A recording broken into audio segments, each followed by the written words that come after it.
Hello there, and welcome to Midnight Geography. Tonight we'll drift into the geography of Texas, a landscape that refuses singular definition. Texas geography is simultaneity made visible: mountains and coastal plains, underground rivers and surface deserts, ancient volcanic remnants and sediments still settling.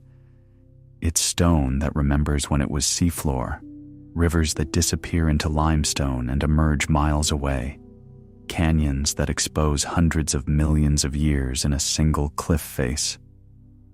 This is geography as layered revelation, where elevation and time compress into the same space, where you can stand on billion-year-old granite and see limestone deposited when dinosaurs walked above shallow seas.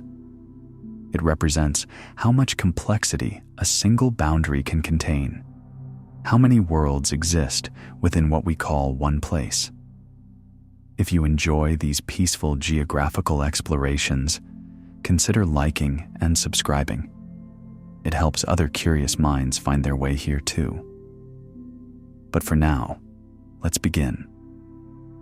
The Chisos Mountains rise from the Chihuahuan Desert like an island of stone and sky.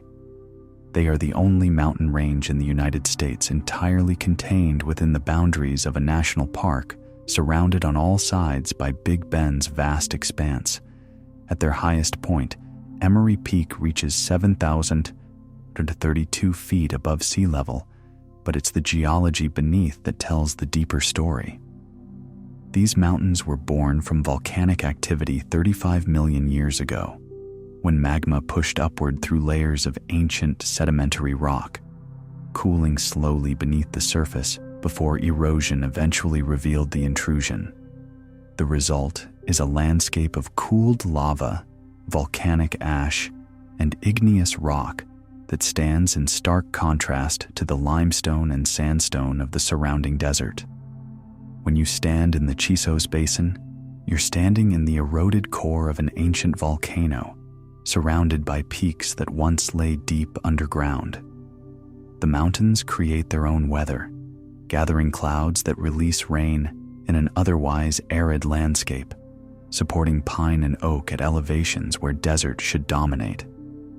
They exist as an exception, an anomaly of elevation and moisture in a land defined by heat and distance. Not far from those volcanic remnants, though separated by character entirely, lies Devil's Sinkhole, a vertical shaft that opens in the limestone near rock springs. The opening itself appears modest at the surface, but beneath lies a plunge of 350 feet straight down into darkness. This isn't a gradual cave descent, but a single dramatic drop into a chamber that spans 320 feet in width.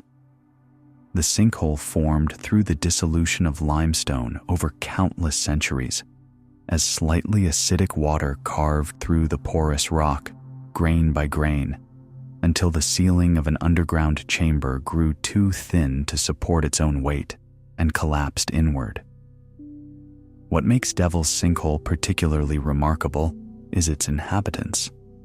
During summer months, approximately 3 million Mexican free-tailed bats emerge each evening in a spiral column, hunting insects across the hill country before returning at dawn. The bats have claimed this space as a maternity colony, raising their young in the constant temperature and complete darkness of the chamber below. To watch their emergence is to witness a river of wings flowing upward from stone, a nightly exodus that has occurred for generations beyond counting. The Balcones Fault Zone marks one of Texas's most significant geological boundaries, though you might drive across it without noticing. This fault system runs for 300 miles from Del Rio in the southwest to the Red River in the northeast, creating a dramatic escarpment where the Edwards Plateau drops away to the coastal plains below. The fault isn't a single crack, but a complex zone of parallel fractures, where the Earth's crust has broken and shifted over millions of years. The vertical displacement in some places exceeds 600 feet, though the transition often appears gradual when viewed from ground level. What makes the Balcones Fault Zone geographically significant beyond its structural geology is its role in creating springs. Where the fractured, porous limestone of the Edwards Plateau meets the denser, less permeable rock of the coastal plains, groundwater is forced to the surface. Barton Springs in Austin represents perhaps the most famous of these fault-line springs, discharging approximately 18 million gallons of water daily from the Edwards Aquifer. The water emerges at a constant 68 to 70 degrees year-round, having traveled through miles of underground passages in limestone caverns we'll never see. These springs sustained human communities for thousands of years before cities rose around them, offering reliable water in a landscape of seasonal rivers. Jacob's Well near Wimberley presents a different relationship between water and stone. Unlike the broad flow of Barton Springs, Jacob's Well is intimate and vertical, a karstic spring that begins as a circular opening just 12 feet across at the surface. But beneath that opening lies one of Texas's most complex underwater cave systems. The spring descends through 4 distinct chambers, each deeper than the last, with the 4th chamber's passages extending horizontally into darkness that remains unmapped despite decades of exploration by experienced cave divers. The first chamber drops to about 30 feet, opening into a room large enough for multiple divers to explore simultaneously. Below that, the second chamber descends to approximately 80 feet, its walls narrowing into passages barely wide enough for a human body. The third chamber, reached through a restriction divers call the birth canal, extends to around 110 feet in depth. And below that lies the 4th chamber, explored to at least 140 feet, but believed to connect to deeper passages that remain uncharted. Several divers have died attempting to map these deeper reaches, their lives ending in the cold darkness where cave systems branch in multiple directions and return passages become uncertain. The spring flows year-round, though its volume varies with rainfall and aquifer levels, sometimes emerging as a gentle fountain and other times barely visible at all. The Llano uplift in central Texas exposes something most landscapes keep hidden: rocks that formed when Earth was barely recognizable as the planet we know today. These rocks date to the Precambrian era, formed approximately 1.2 billion years ago, long before complex life evolved, before even the earliest trilobites left their fossils in ancient seas. The uplift itself is a geological dome where erosion has stripped away younger sedimentary layers to reveal the ancient granite and gneiss beneath. At Enchanted Rock, the most famous exposure of these formations, a dome of pink granite rises 425 feet above the surrounding terrain. The granite formed deep underground as molten rock cooled slowly, allowing large crystals of quartz, feldspar, and mica to grow.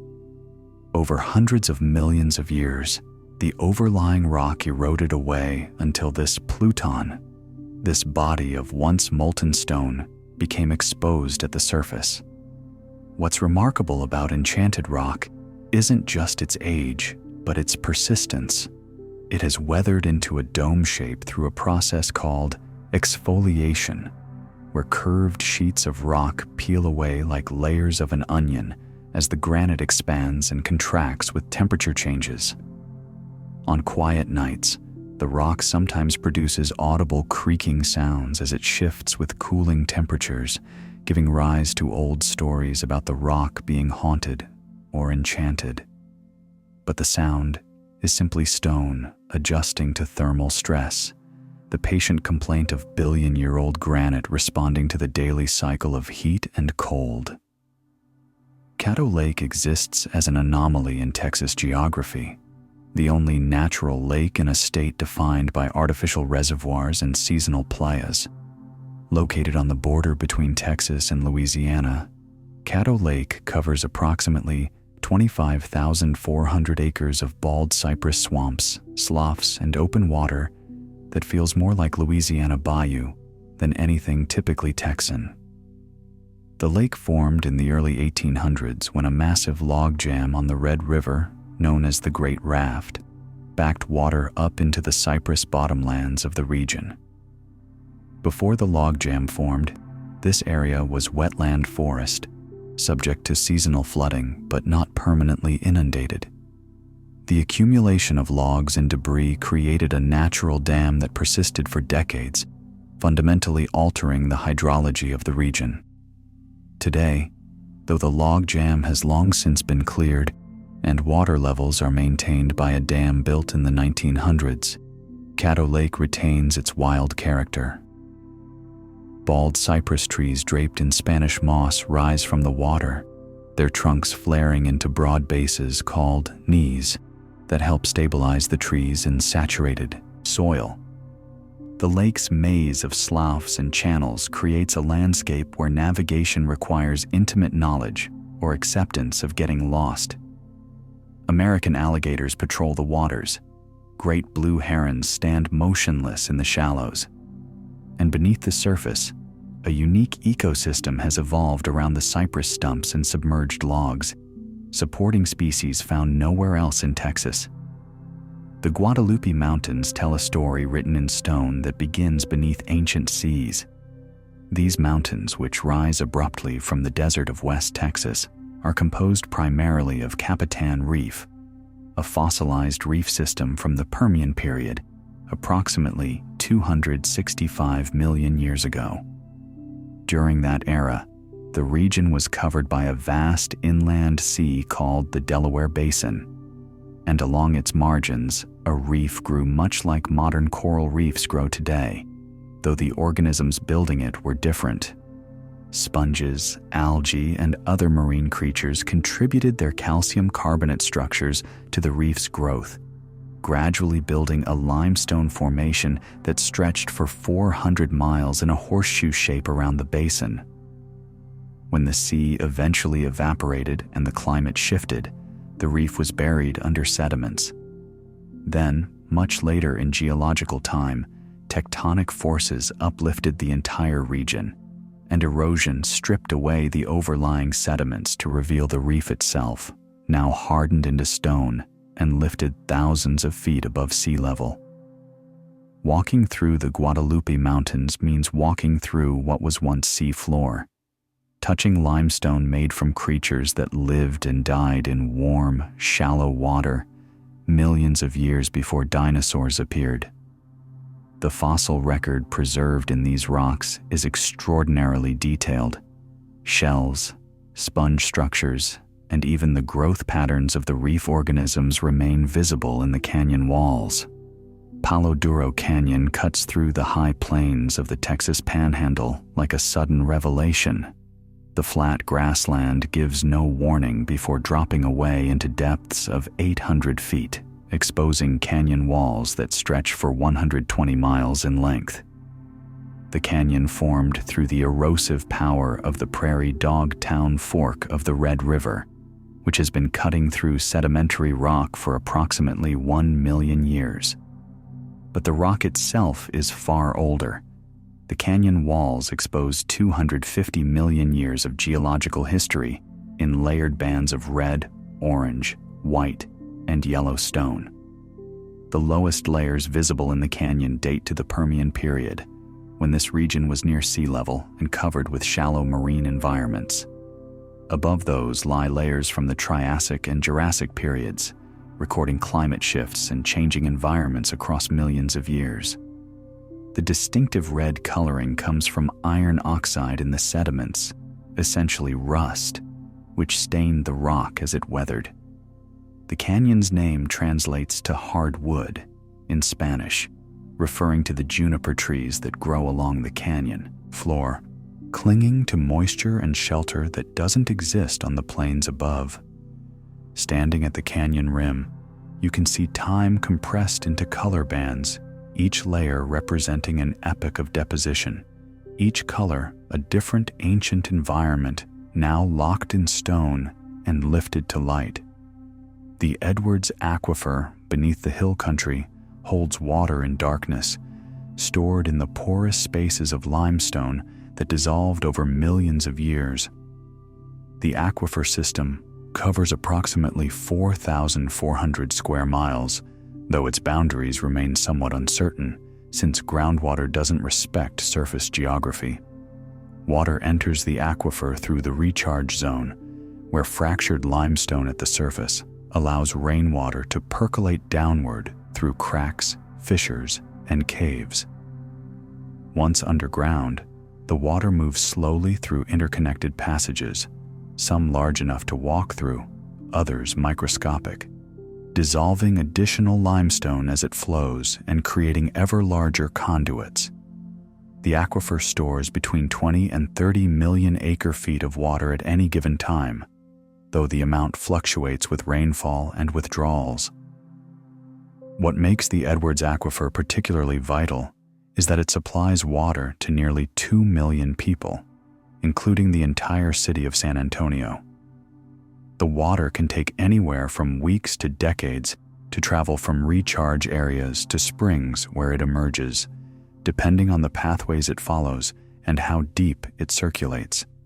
And because the aquifer consists of solution-enlarged passages rather than a uniform porous medium, it responds quickly to rainfall.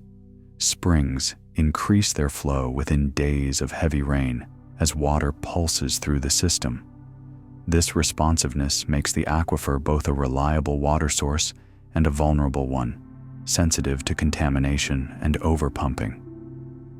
Hueco tanks near El Paso holds water in stone through a different mechanism entirely. Here, syenite rock, a type of igneous intrusion similar to granite but with different mineral composition, has weathered over thousands of years into a landscape of massive boulders and rock outcrops. The weathering process created over 3,000 natural basins, depressions, and pockets in the rock surface, each capable of holding rainwater.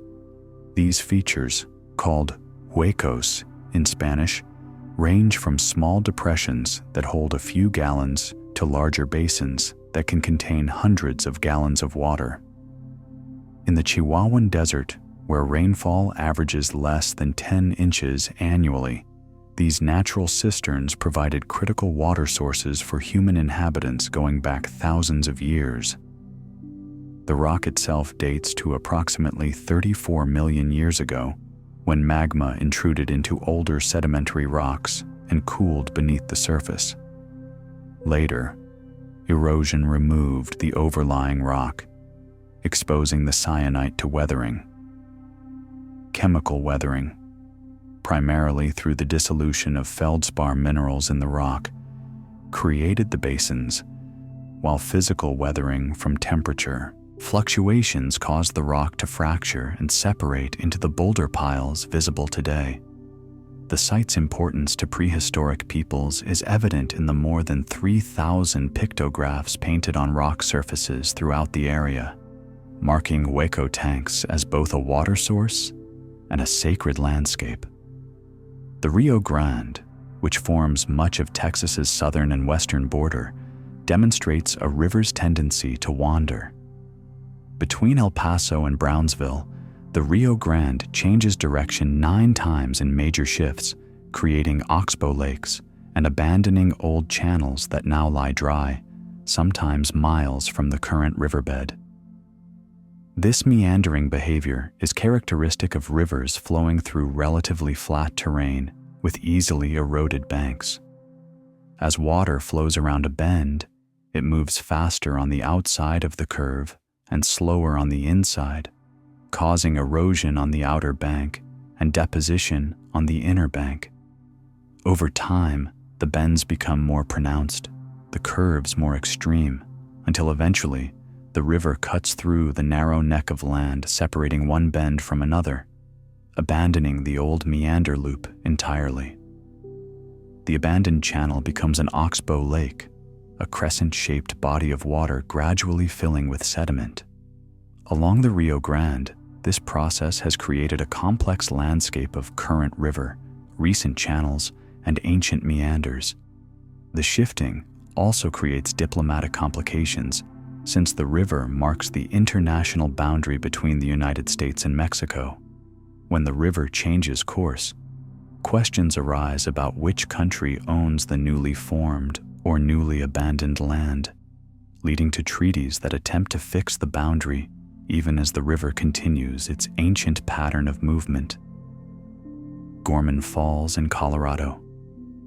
Bend State Park reveals how stone can grow. The falls cascade 70 feet over formations of travertine, a type of limestone deposited by mineral-rich spring water. Unlike most waterfalls, which erode backward over time as water wears away the rock, Gorman Falls is actually building forward, growing larger as minerals precipitate from the water. The spring water that creates the falls emerges from the Edwards Trinity Aquifer at a rate of approximately 1,500 gallons per minute. As the water travels through limestone underground, it dissolves calcium carbonate. When the water emerges into open air and flows over the falls, carbon dioxide escapes from the water, causing the dissolved calcium carbonate to precipitate and form travertine. The result is a waterfall that constantly renews itself, depositing new layers of stone even as older layers erode. The travertine formations support unique plant communities. Mosses, ferns, and other moisture-loving plants cling to the wet stone, creating a vertical garden in what is otherwise relatively dry hill country terrain. The falls change appearance seasonally, flowing strong during wet periods and reduced to a trickle during drought. But the spring never completely stops. Water has flowed over this cliff for thousands of years, building the travertine layer by molecule, creating stone from dissolved minerals carried through darkness and brought back to light. The salt dome beneath Palestine, Texas, rises from deep in the earth like a slow geological fountain. This column of salt extends upward 10,000 feet from its source layers, part of a belt of salt domes that formed when ancient seas evaporated approximately 200 million years ago during the Jurassic period. When these seas dried up, they left behind thick deposits of salt mixed with other evaporate minerals. Over millions of years, as sediments accumulated above the salt layers, the weight of the overlying rock created pressure. Salt, being less dense and more plastic than surrounding rock, began to rise through the sediments like a viscous fluid, forming columns called diapirs. The Palestine Salt Dome is one of many along the Gulf Coast region, each representing a point where salt has punched upward through thousands of feet of younger sedimentary rock. The dome itself was discovered through oil exploration. Salt domes often trap petroleum and natural gas in the surrounding sediments, making them valuable targets for drilling. But the salt itself has also been mined, its pure halite crystals extracted for industrial use. What's remarkable is that the salt is still rising, moving upward at a rate far too slow to measure in human time, but measurable over geological time. The dome deforms the rock layers around it, bending strata into steep angles and creating faults where the surrounding rock couldn't bend and simply broke instead. Hamilton Pool Preserve protects a collapsed grotto where time and water created something between cave and canyon. The site began as an underground cavern formed through the dissolution of limestone by groundwater. As the cavern grew larger, its ceiling became thinner, until eventually a section collapsed, exposing the interior to daylight and creating a natural amphitheater. Today, a 50-foot waterfall spills over the remaining limestone overhang into an emerald pool below. The ceiling over approximately half of the swimming area remains intact, creating a partially enclosed space where ferns and moss grow in the humid microclimate. The waterfall flows from a spring-fed creek that drains the surrounding hill country, and its volume varies dramatically with rainfall. During dry periods, it may reduce to a trickle, while after heavy rain, it can become a powerful cascade. The pool itself maintains relatively constant temperature year-round due to the spring water input and the shade provided by the overhang. Stalactites that began forming when the cavern was fully enclosed still hang from the ceiling, though they've stopped growing now that air circulates freely through the space. The collapse that created Hamilton Pool likely occurred thousands of years ago, but the process continues. Small pieces of the overhang occasionally break away, and eventually the remaining ceiling will collapse entirely, transforming the grotto into an open canyon with a waterfall flowing over a cliff. The Ogallala Aquifer beneath the high plains of Texas holds water that fell as rain during the Pleistocene epoch between 2 and 6 million years ago. This vast underground reservoir extends beneath 8 states, from South Dakota to Texas, covering approximately 174,000 square miles. The aquifer formed as streams draining the Rocky Mountains spread sediments across the plains, creating layers of sand, gravel, and silt. Water accumulated in the spaces between these sediments, gradually saturating the formation to depths reaching 400 feet in some locations. For millennia, this water remained largely static, isolated from the surface by overlying layers of clay and soil. Then, in the mid-20th century, advances in pumping technology allowed large-scale irrigation, and the Ogallala began to be depleted faster than it could recharge. In the Texas High Plains, water levels have dropped more than 150 feet in some areas, transforming the aquifer from a sustainable resource into a finite one. The recharge rate is extremely slow, perhaps an inch per year in areas where recharge occurs at all, because the aquifer sits beneath semi-arid land and is overlain by relatively impermeable layers. What took millions of years to accumulate is being drawn down in decades, raising questions about the long-term viability of agriculture in the region. The water itself is ancient, having been isolated from the atmosphere for so long that it lacks the tritium isotopes produced by nuclear testing in the 1950s, marking it as pre-modern in origin. Seminole Canyon cuts through the limestone of southwest Texas, its walls rising in pale cliffs above the Pecos River. The canyon contains dozens of rock shelters formed where softer layers of limestone eroded more quickly than harder layers above, creating overhangs and protected spaces. These shelters provided homes for prehistoric peoples going back at least 4,000 years, and their presence remains visible in pictographs painted on the canyon walls. The rock art includes both painted images and images created by scratching through a dark surface layer to reveal lighter rock beneath. The pictographs depict shamanic figures, geometric patterns, and animals in a style that archaeologists call the Lower Pecos Cretaceous limestone tradition. Some of the figures stand 20 feet tall, painted in ochres and minerals that have survived for millennia in the shelter of the overhangs. The canyon itself exposes Cretaceous limestone, deposited when this region lay beneath a shallow sea. As the Pecos River cut downward over time, it revealed these layers, creating cliffs and shelters that happen to provide ideal living spaces for human communities. The river continues to cut deeper, though the process is imperceptible on human timescales, slowly revealing older and older rock as it works its way toward the foundations of the continent.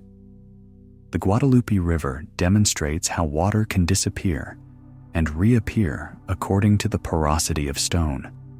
During dry seasons, entire stretches of the river lose surface flow as water percolates downward through fractured limestone. The riverbed may show only scattered pools and damp gravel for miles, giving no indication that water is moving beneath the surface.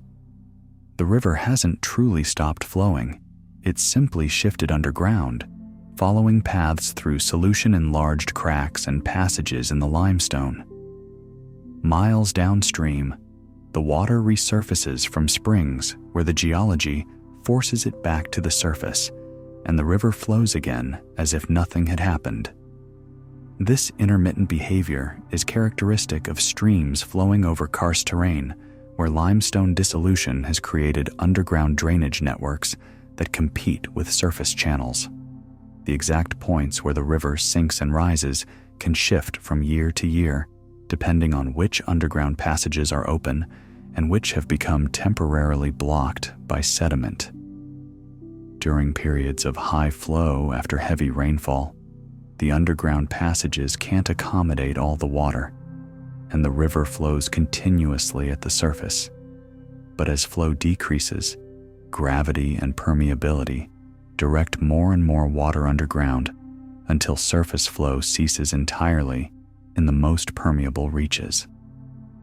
For aquatic life, these losing and gaining reaches create discontinuous habitat, forcing fish and other organisms to retreat to permanent pools or downstream sections when their home reaches go dry.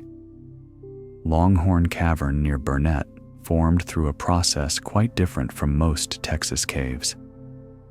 Rather than being dissolved by water seeping slowly through limestone, Longhorn Cavern was carved by an ancient underground river that once flowed with significant force through the rock. The cavern passages show smooth, flowing walls characteristic of stream erosion rather than the typical irregular surfaces of dissolution caves. In some chambers, potholes mark where the river once swirled stones in circular eddies, drilling cylindrical holes into the cavern floor. The limestone through which the cavern formed dates to the Cambrian period, approximately 500 million years ago, making it some of the oldest rock in central Texas. The underground river that carved the cavern has long since found different paths or ceased flowing entirely, leaving the passages dry except for some small seepage areas. The largest chamber, called the Indian Council Room, spans 350 feet in width with a ceiling 40 feet high, large enough to have been used as a dance hall during Prohibition. The cavern served various human purposes over the years, including as a hideout for outlaws in the 1800s and as a venue for parties during the early 1900s.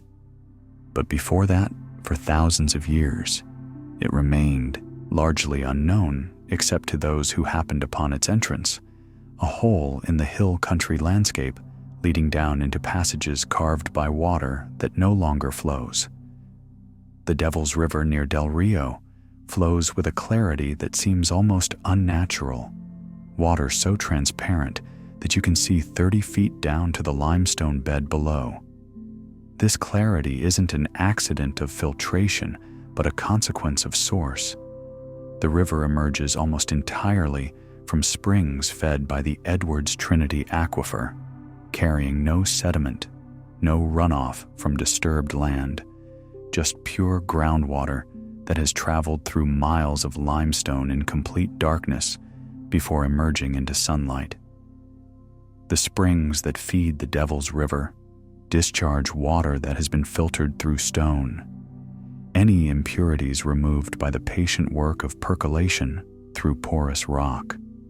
The river canyon itself cuts through limestone layers, creating a landscape of white cliffs and clear pools where smallmouth bass and other fish are visible as if suspended in air rather than water.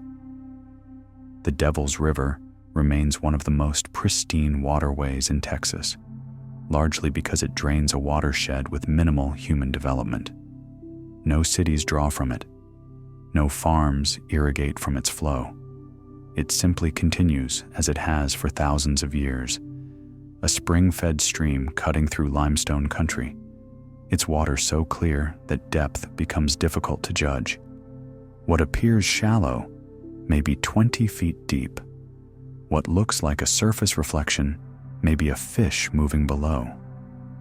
Natural bridge caverns extends more than 10,000 feet through limestone beneath the hill country, its passages arranged in multiple levels that record different periods of cave formation.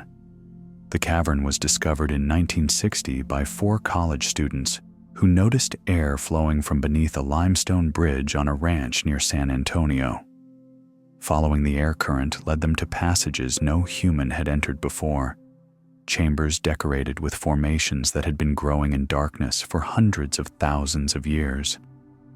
The cavern takes its name from the natural limestone bridge that spans the entrance area, though the bridge itself is modest compared to the passages below. Inside, the cave descends through multiple levels, connected by steep passages and vertical drops. Some chambers reach cathedral-like proportions, their ceilings disappearing into darkness beyond the reach of lights. Stalactites hang like stone icicles, some of them connected to stalagmites rising from the floor to form columns. Flowstone cascades down walls in frozen waterfalls of calcite. The cave remains active, meaning water still flows through it, still deposits minerals, still slowly changes the formations year by year. The deepest passages require technical climbing to reach, and new sections continue to be discovered as explorers push into areas that remain wet, muddy, and challenging to access.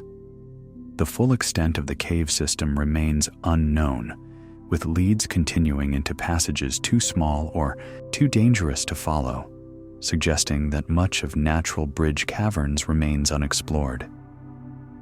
The Frio River emerges not gradually from a drainage basin, but suddenly from springs near Leakey, born fully formed from the earth.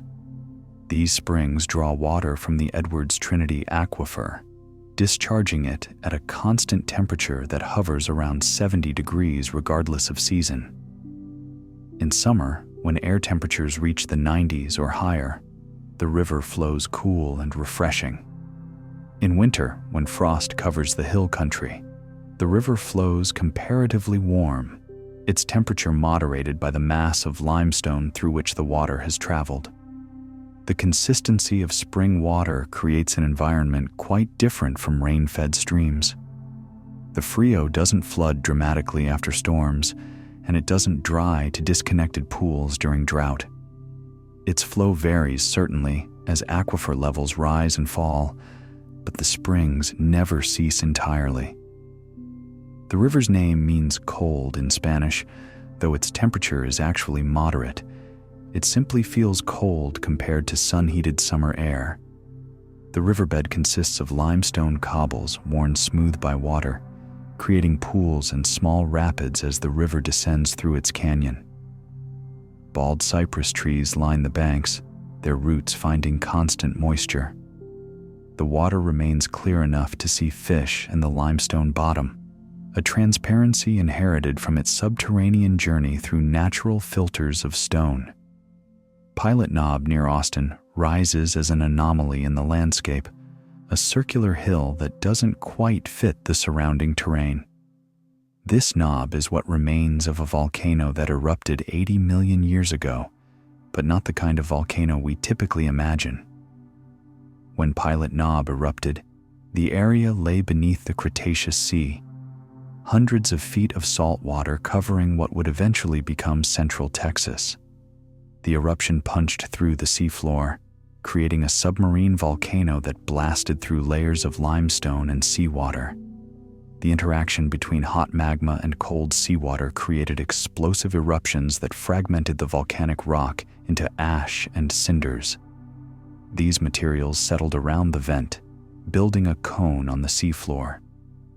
When the sea eventually retreated and erosion began its work, the surrounding limestone eroded more quickly than the volcanic materials, leaving Pilot Knob standing 170 feet above the surrounding plain.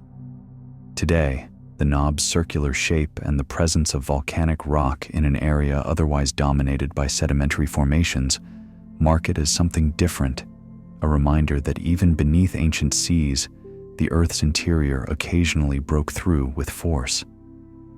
The rocks at Pilot Knob contain a mixture of volcanic materials and limestone fragments from the seafloor, evidence of the violence that occurred when heat and water met beneath the waves.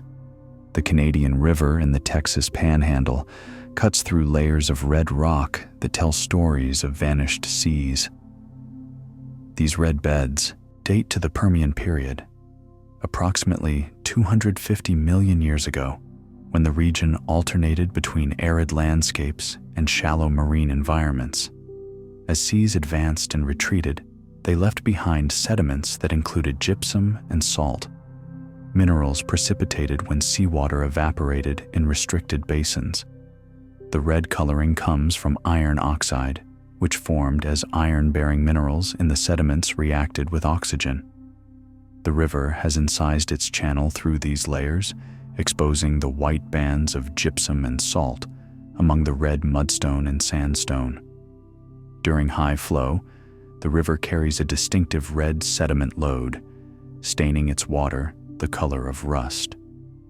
During low flow, the white gypsum layers become more visible in the canyon walls, creating bands of contrasting color. The gypsum and salt deposits are soft compared to surrounding rock, weathering more quickly and creating alcoves and irregular cliff faces. In some areas, the salt and gypsum have dissolved entirely, leaving cavities where harder rock forms an overhang. These ancient evaporate deposits represent moments when inland seas shrank under arid climate conditions, concentrating their dissolved minerals until they could no longer remain in solution and precipitated to the seafloor as crystal layers. Inner Space Cavern near Georgetown remained sealed from the surface world for approximately 10,000 years, its entrance buried beneath soil and rock that accumulated over millennia. The cavern might have remained undiscovered indefinitely, if not for highway construction in 1963.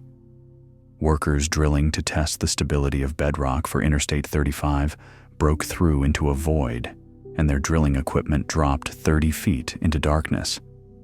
Investigation revealed a massive cave system extending in multiple directions beneath what would become the highway. The cavern formed through typical limestone dissolution. Groundwater made slightly acidic by dissolved carbon dioxide carved passages through the rock over hundreds of thousands of years. But when the water table dropped, the passages drained, leaving air-filled chambers decorated with formations. The 10,000-year seal meant that the formations inside remained pristine, undisturbed by human presence, perfectly preserved in the constant temperature and humidity of the sealed environment. Stalactites hung from ceilings like stone chandeliers. Stalagmites rose from floors in cone shapes that recorded millennia of mineral deposition. The breaking of the seal in 1963 changed the cave's environment. Air now circulates where once it was still, and temperature fluctuations reach areas that were previously stable.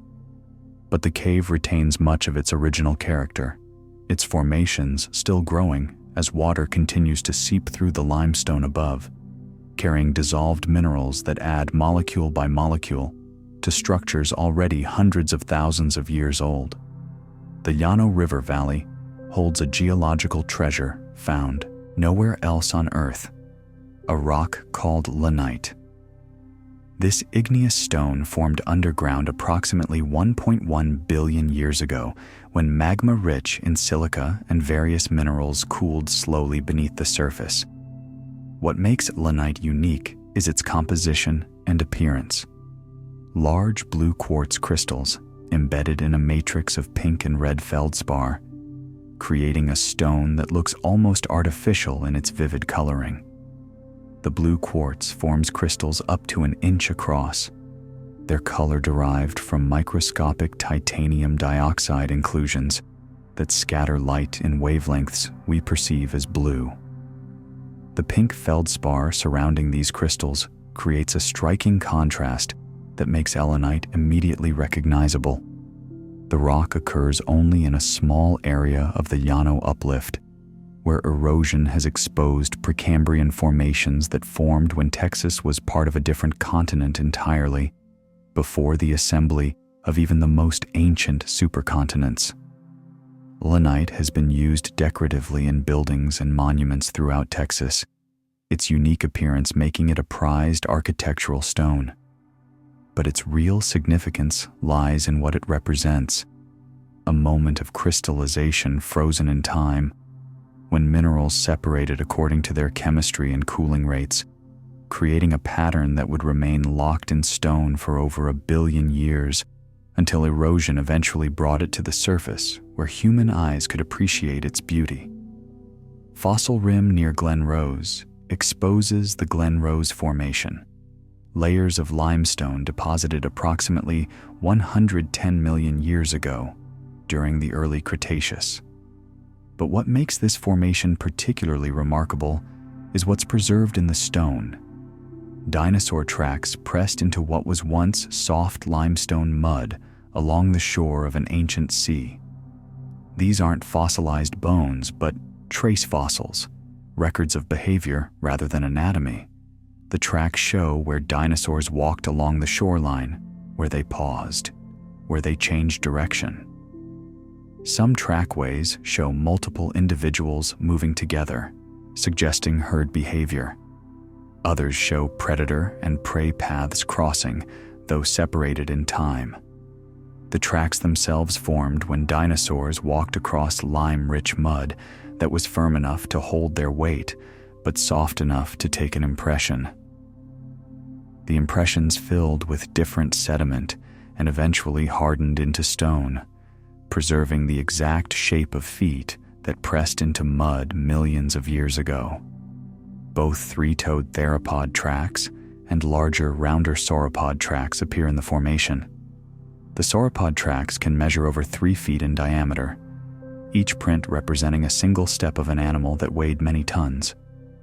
The limestone beds sometimes show ripple marks from ancient waves, mud cracks from periods when the sediment dried between tides, and other features that help reconstruct the environment where these dinosaurs lived. Creek beds in the area continue to expose new tracks as erosion removes overlying layers, suggesting that many more tracks remain hidden beneath sediment still covering parts of the formation.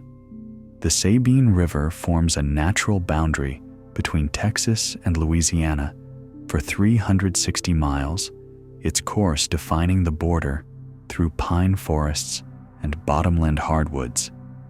The river drains 9,756 square miles, collecting water from a landscape quite different from the limestone hill country. Here, the geology consists of older sedimentary formations overlain by thick deposits of sand and clay. The river's name likely derives from the Sabine people who once lived along its banks, though other etymologies have been suggested. Unlike the clear, spring-fed rivers of central Texas, the Sabine carries sediment, its waters stained tea-colored by tannins leached from decaying vegetation in the surrounding forests. The river flows through a landscape of pine, oak, and bald cypress, creating extensive swamps and oxbow lakes where it has meandered over time. Toledo Bend Reservoir, created by a dam completed in 1969, transformed a significant stretch of the river into a lake covering 185,000 acres. But upstream and downstream of the reservoir, the river continues in its natural state, a slow-moving southern river that floods seasonally and provides habitat for alligators, wading birds, and fish adapted to warm, sediment-laden water. The Sabine marks a transition zone, not just politically, but ecologically. To its east lies Louisiana's wetlands and swamps, while to its west lies Texas's gradually drying landscape as rainfall decreases with distance from the Gulf. Krause Springs near Spicewood demonstrates how abundant spring water can be when the right geological conditions align. Here, 32 distinct springs emerge from limestone cliffs above Lake Travis, creating a cascade of pools, waterfalls, and streams that flow year-round. The springs discharge water from the Trinity Aquifer, which lies stratigraphically above the more famous Edwards Aquifer, but serves a similar function, storing groundwater in porous limestone and releasing it where geological structure brings the water table to the surface. The 32 springs vary in size from seeps that barely wet the rock to significant flows that create pools large enough for swimming. Some emerge high on the cliff face and fall as small waterfalls. Others bubble up from the ground near the base of the cliff. The water maintains a relatively constant temperature year-round, cool but not cold, comfortable for swimming even in early spring or late fall. The constant flow has created travertine deposits in some areas, where dissolved calcium carbonate precipitates from the water and builds up as new stone. The lush vegetation around the springs, ferns, moss, and water-loving plants, creates a microclimate quite different from the surrounding hill country. A pocket of moisture and greenery sustained by water that fell as rain miles away, percolated through limestone, and emerged from darkness back into light. The Davis Mountains rise from the West Texas desert like a misplaced range, their volcanic peaks reaching 8,382 feet at Mount Livermore, the highest point in Texas outside the Guadalupe Mountains. These mountains formed from volcanic activity approximately 35 million years ago, during a period when much of the Trans-Pecos region experienced eruptions. Unlike the explosive volcanoes that create dramatic cones, the Davis Mountains formed primarily from lava flows and volcanic debris that accumulated over time, building a broad upland studded with peaks. The volcanic rock weathers into distinctive shapes, rounded tops, steep-sided canyons, and jumbled boulder fields that create a landscape quite different from the limestone country of the hill country or the flat plains of the Panhandle. The elevation of the Davis Mountains creates an environment that seems out of place in West Texas. While the surrounding Chihuahuan Desert receives perhaps 10 inches of rain annually, the mountains intercept moisture and can receive 20 inches or more, supporting forests of pine and oak at higher elevations. The mountains create their own weather, gathering clouds that produce afternoon thunderstorms in summer, while the surrounding desert remains dry. Springs emerge where water percolating through fractured volcanic rock encounters impermeable layers, creating oases that support plant and animal communities otherwise absent from the region.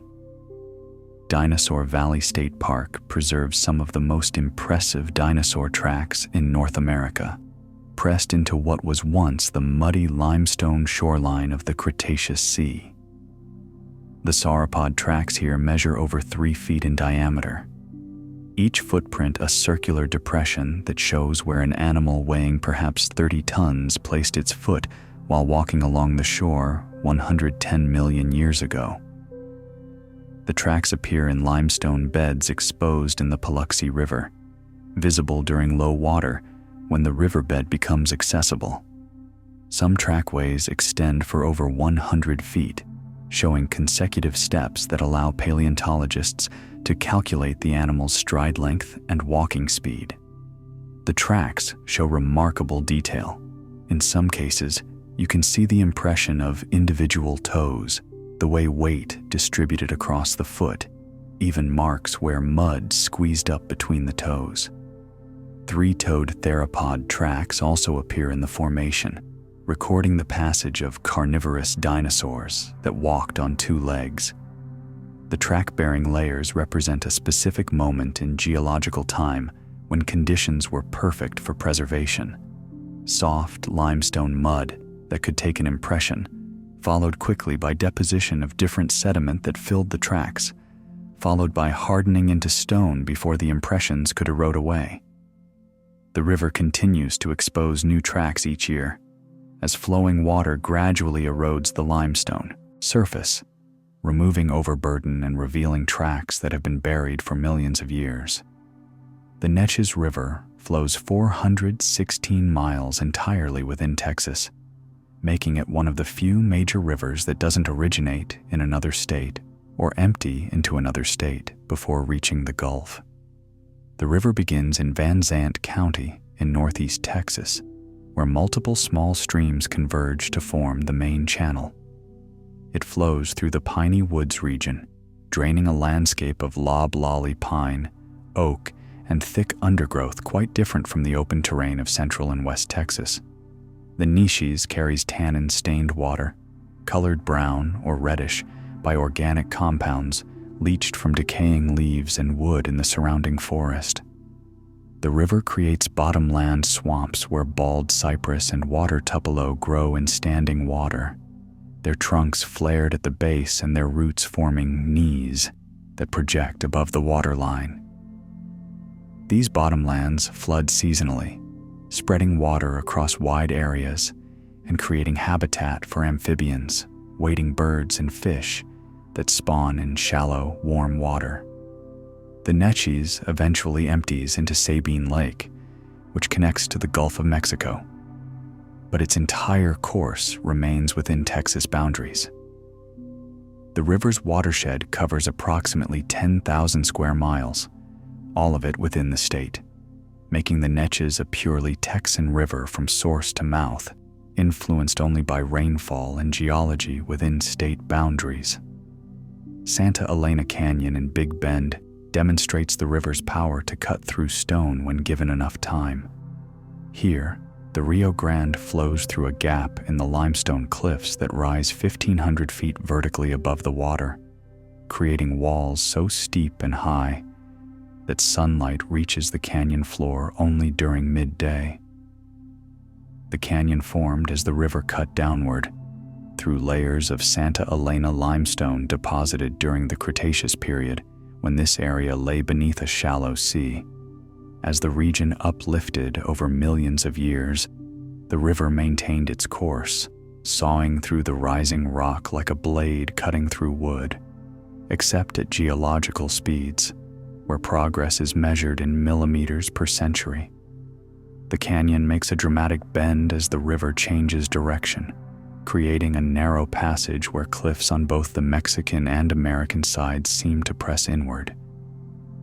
During low water, it's possible to float through the canyon in a canoe or raft, gliding between walls that tower overhead in sheer limestone faces.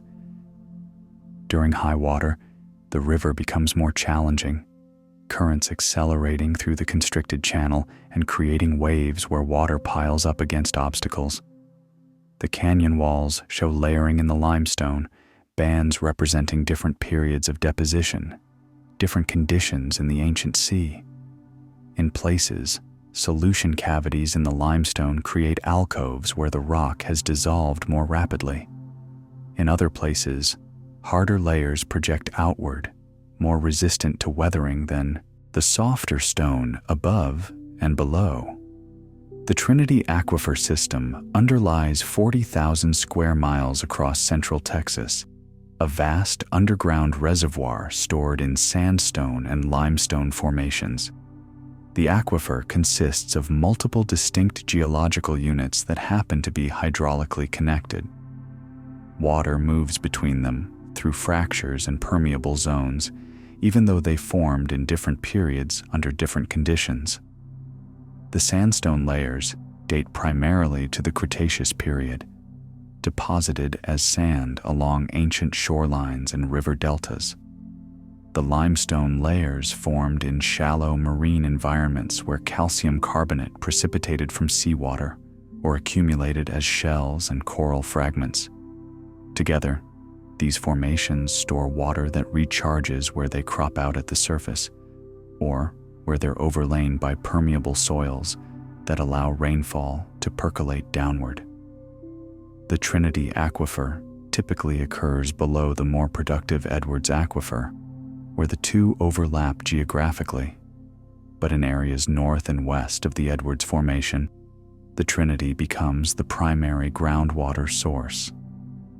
Water in the Trinity moves slowly, sometimes taking centuries to travel from recharge areas to discharge points.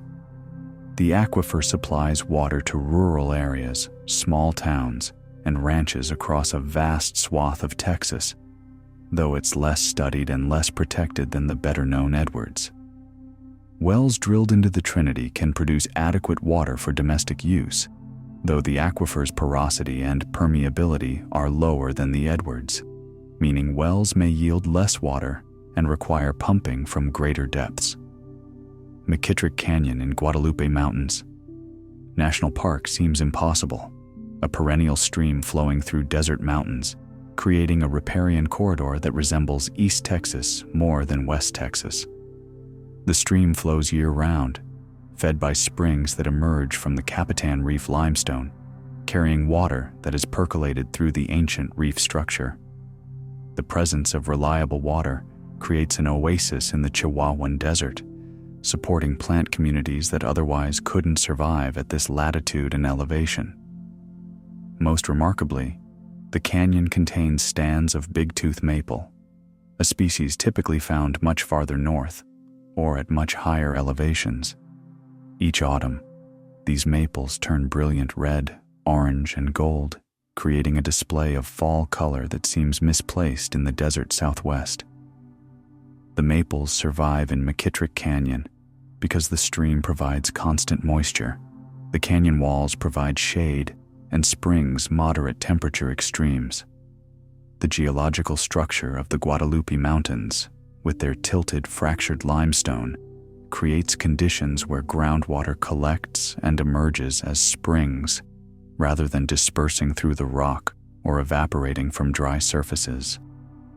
The canyon cuts through the reef limestone, exposing fossil corals, sponges, and other marine organisms in the canyon walls, creating a setting where ancient, marine life and modern desert vegetation exist side by side, separated by 265 million years of geological time. The Brazos River claims the title of longest river entirely within Texas, flowing 840 miles from the Llano Estacado in the Panhandle to the Gulf of Mexico near Freeport. The river's watershed covers 43,000 square miles, draining a landscape that changes dramatically from source to mouth. The Brazos begins as small streams on the high plains, where it collects water from a semi-arid grassland region. As it flows eastward, it crosses the Caprock Escarpment, drops into the rolling plains, cuts through limestone uplands, crosses the Blackland Prairie, and finally meanders through coastal plains to reach the Gulf. Each region contributes different sediments to the river: gypsum and red clay from the west, limestone from the hill country, black clay from the prairies, and sand from the coast. The river's name derives from Brazos de Dios, arms of God, though the origin of this name remains debated. Some accounts suggest Spanish explorers named the river after finding its water during a drought. Others propose different etymologies. What's certain is that the Brazos has shaped human settlement patterns in Texas for thousands of years, providing water in a landscape where reliable surface water is relatively scarce. The river floods dramatically after heavy rains, sometimes expanding to cover miles of bottomland, then contracting during drought to disconnected pools in some reaches. Its behavior reflects its geography, a river trying to move water from a semi-arid region through increasingly humid terrain to the sea. West Cave Preserve near Dripping Springs protects another collapsed grotto, similar in formation to Hamilton Pool, but distinct in character. Here, a 40-foot waterfall spills into a canyon where a microclimate supports ferns, moss, and maidenhair fern that typically require much more moisture than the hill country provides. The grotto formed when an underground cavern ceiling collapsed, creating a natural amphitheater open to the sky on one side, but enclosed by limestone cliffs on three sides. The waterfall flows from a spring-fed creek that drains surrounding uplands, and like other hill country waterfalls, its volume varies seasonally. Heavy flow after wet periods, reduced to a trickle during drought. But even during dry times, seepage keeps the grotto walls damp, and mist from the waterfall maintains humidity that allows moisture-loving plants to survive. The temperature in the grotto remains cooler than the surrounding landscape in summer and warmer in winter, moderated by the thermal mass of the surrounding stone and the constant temperature of spring water. Golden-cheeked warblers, an endangered species, nest in the juniper oak woodland above the grotto. Canyon wrens call from the cliff faces, and in the humid air of the grotto itself, plant species persist in an environment that resembles what this region might have looked like during wetter periods thousands of years ago. The preserve protects not just a geological feature, but an entire micro-ecosystem, a pocket of biodiversity sustained by the conjunction of water, stone, and shelter. The Edwards Plateau spreads across 23 million acres of central and west Texas, a limestone upland that defines much of the state's geography and character. The plateau's surface sits anywhere from 1,500 to 3,000 feet above sea level, high enough to capture slightly more rainfall than surrounding lowlands, but not high enough to be called mountains. The limestone that forms the plateau dates to the Cretaceous period, deposited in layers when shallow seas covered the region. These limestone layers are riddled with caves, sinkholes, and underground streams carved by water over millions of years. The plateau's surface shows karst topography, terrain shaped by dissolution of bedrock, with numerous sinkholes where caves have collapsed, dry valleys where streams have gone underground, and springs where underground water emerges back to the surface. The vegetation of the Edwards Plateau consists primarily of juniper, oak, and various grasses adapted to thin soil and periodic drought. But beneath this relatively uniform surface lies an intricate three-dimensional landscape of water-carved passages, most of which remain unexplored and unmapped. Every stream that sinks into limestone may create a cave system. Every spring that emerges from rock may represent the outlet of a system extending for miles underground. The plateau's porous nature makes it an excellent aquifer, storing vast quantities of groundwater, but this same porosity makes it vulnerable to contamination. Anything that enters the groundwater system through a sinkhole or cave entrance can spread through the aquifer quickly, since there's no soil to filter pollutants. Boquillas Canyon in Big Bend rises 1,200 feet above the Rio Grande, its limestone walls creating a corridor even more dramatic than Santa Elena Canyon upstream. The canyon formed through the same process, river cutting downward through uplifted limestone, but Boquillas stretches longer and in places narrower, creating sections where the river seems to flow through a crack in the earth rather than a valley. The limestone of the canyon walls accumulated as sediments in the Cretaceous Sea, layers of calcium carbonate mixed with the remains of marine organisms that lived and died in warm, shallow water.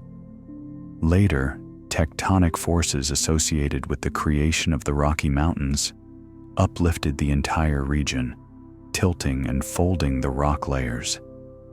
The Rio Grande, already flowing across the landscape, maintained its course even as the land rose beneath it, cutting downward at a pace roughly equal to the uplift rate. The result is a canyon that exposes the geological structure of the region in its walls.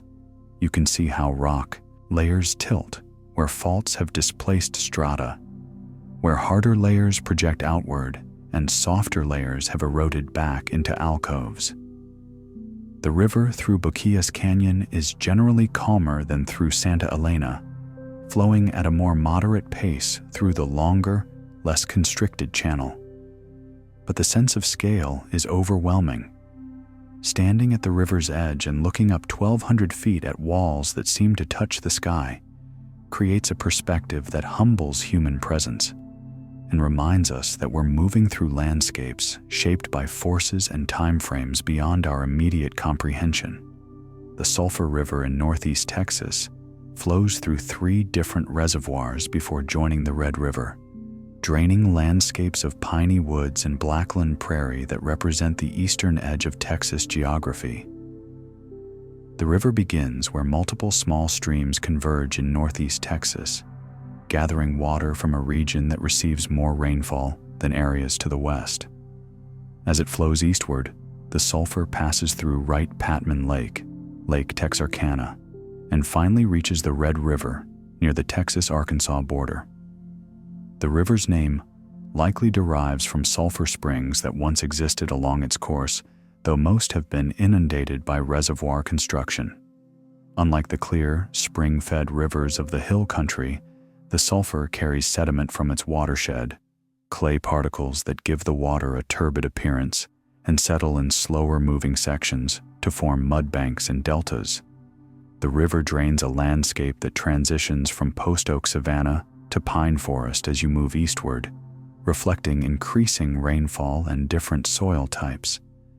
During spring floods, the sulfur can expand dramatically, spreading across bottomlands that have evolved to accommodate this seasonal inundation. Bald cypress trees grow in the floodplain, their distinctive knees projecting from the water. Water tupelo and overcup oak also thrive in these periodically flooded areas, creating ecosystems adapted to the rhythm of rise and fall that defines rivers in humid regions. Colorado Canyon near Palo Duro reveals a formation geologists call the Spanish skirts, white layers of gypsum and clay that stand in stark contrast to the red mudstone characteristic of Permian period sediments. These white layers formed when ancient seas evaporated under arid conditions, leaving behind gypsum deposits mixed with clay. The gypsum itself consists of calcium sulfate crystals that precipitated from concentrated seawater in shallow basins. When exposed in canyon walls, these white layers create dramatic visual contrast against the iron oxide-stained red beds above and below them.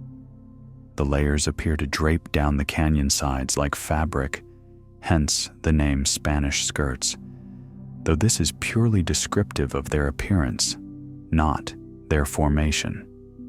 The gypsum is softer than surrounding sandstone and mudstone, weathering more quickly and creating recessed bands in the cliff face. In some areas, groundwater has dissolved the gypsum entirely, creating cavities where harder rock forms overhangs. The Spanish skirts formation represents a specific environmental moment 250 million years ago, when climate and sea level combined to create evaporate conditions. Shallow water, high temperatures, restricted circulation, and evaporation rates exceeding inflow. These conditions concentrated the dissolved minerals in seawater until they reached saturation and began to precipitate as crystals that accumulated on the basin floor, eventually becoming stone.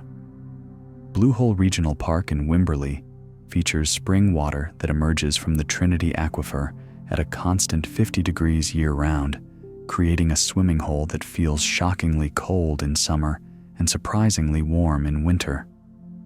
The temperature consistency reflects the thermal stability of groundwater, water that has traveled through stone deep enough to be insulated from seasonal surface temperature fluctuations.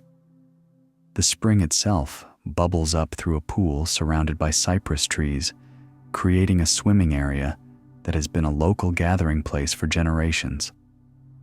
The 50-degree water comes as a shock to swimmers expecting the warm temperatures of surface-heated pools or lakes. In summer, when air temperatures reach the 90s or higher, the cold water provides dramatic relief.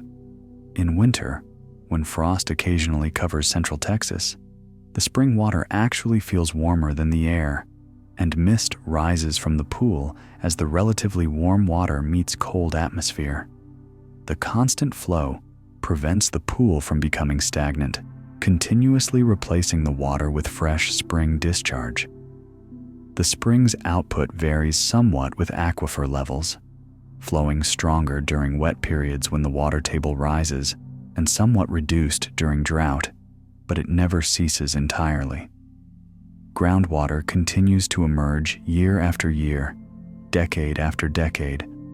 Water that fell as rain on the Edwards Plateau miles away, percolated through limestone, and now returns to sunlight in this cypress-shaded pool.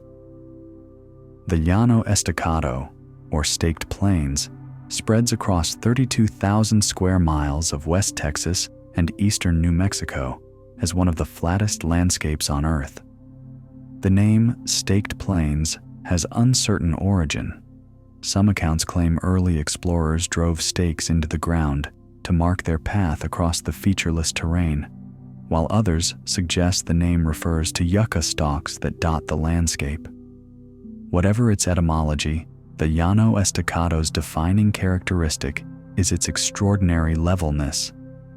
The surface slopes so gently that water has difficulty finding downhill direction, creating playa lakes, shallow, ephemeral water bodies that fill during wet periods and dry to cracked mud during drought. The flatness results from the deposition of sediments eroded from the Rocky Mountains over millions of years. Streams draining the mountains spread sand, silt, and gravel across the plains, creating a layer called the Ogallala Formation that buried older topography beneath a level surface. Wind also played a role, reworking surface sediments and smoothing irregularities. The result is a landscape where the horizon forms a perfect circle around you, where the sky dominates visual space, and where the curvature of the earth becomes almost perceptible. Early travelers found the Llano Estacado disorienting in its sameness. No landmarks, no variations in terrain, just endless grassland extending to a horizon that never grew closer. Modern agriculture has transformed much of the Llano Estacado into farmland, irrigated by water pumped from the Ogallala aquifer beneath, but the fundamental flatness remains unchanged. Cascade Caverns near Bourne contains one of the few underground waterfalls in Texas, a 100-foot cascade that flows year-round in complete darkness.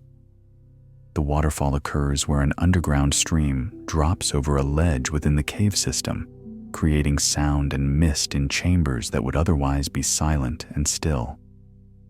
The stream flows from higher passages in the limestone, carrying water that has percolated through the rock above.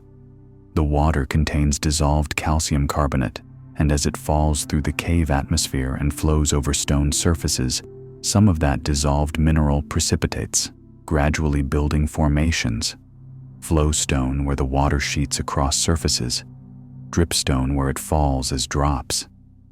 The waterfall itself has created a complex of formations around its base, where centuries of splashing and mist have built up deposits in patterns shaped by water movement. The cave extends beyond the waterfall chamber in multiple directions, some passages requiring crawling through tight restrictions, others opening into rooms large enough to stand upright. Like most Texas caves, Cascade Caverns formed through dissolution, slightly acidic groundwater-carved passages through limestone along fractures and bedding planes. The cave remains active, meaning water still flows through it regularly, still dissolves limestone, still deposits minerals, slowly changing the cave's morphology in ways imperceptible on human timescales, but significant over geological time. The Pecos River drops 1,500 feet in elevation over its 926-mile course from the Sangre de Cristo Mountains in New Mexico to its junction with the Rio Grande in Texas. This significant elevation change gives the river considerable erosive power, as it cuts through West Texas limestone and sandstone. In places, the Pecos has carved canyons hundreds of feet deep, exposing layers of Cretaceous and Permian rock in sheer cliff faces. The river's name probably derives from a Native American word, though its exact etymology remains debated. What's certain is that the Pecos represents a significant water source in an arid region. Even though much of its flow is now diverted for irrigation and municipal use, reducing the river to a trickle in many reaches, the Pecos historically provided reliable water across hundreds of miles of desert and semi-desert terrain. The river flows through dramatically different landscapes along its course: mountain valleys in its headwaters, limestone canyons in its middle reaches, and desert terrain near its mouth. In each environment, it has shaped the land differently, cutting deeper where rock is soft, flowing around resistant formations, creating a path that reflects the underlying geology. Where the Pecos joins the Rio Grande, the confluence is often barely noticeable, two desert rivers meeting in a landscape where water itself seems improbable. Lost Maples, state natural area in the hill country, preserves isolated stands of big-tooth maple trees, relics from the last ice age, now surviving in protected canyon environments. These maples occur naturally much farther north, in the mountains of New Mexico and Arizona, or at higher elevations where temperatures remain cool. Their presence in the Texas hill country represents a biogeographic puzzle. How did these cold-adapted trees come to grow in central Texas? The answer lies in climate history. During the last ice age, when temperatures were cooler and rainfall patterns different, big-tooth maples likely had a more continuous range that included the hill country. As the climate warmed and dried over the past 10,000 years, the maples disappeared from most of Texas, surviving only in a few protected canyons where microclimate conditions, reliable water, shade, cool air drainage allowed them to persist. The maples at Lost Maples grow along spring-fed streams in steep-walled canyons where surrounding cliffs provide shade and moderate temperature extremes. Each autumn, the maples turn brilliant gold, orange, and red, creating a display of fall color rare in Texas. The leaves eventually drop, carpeting the canyon floor before winter sets in.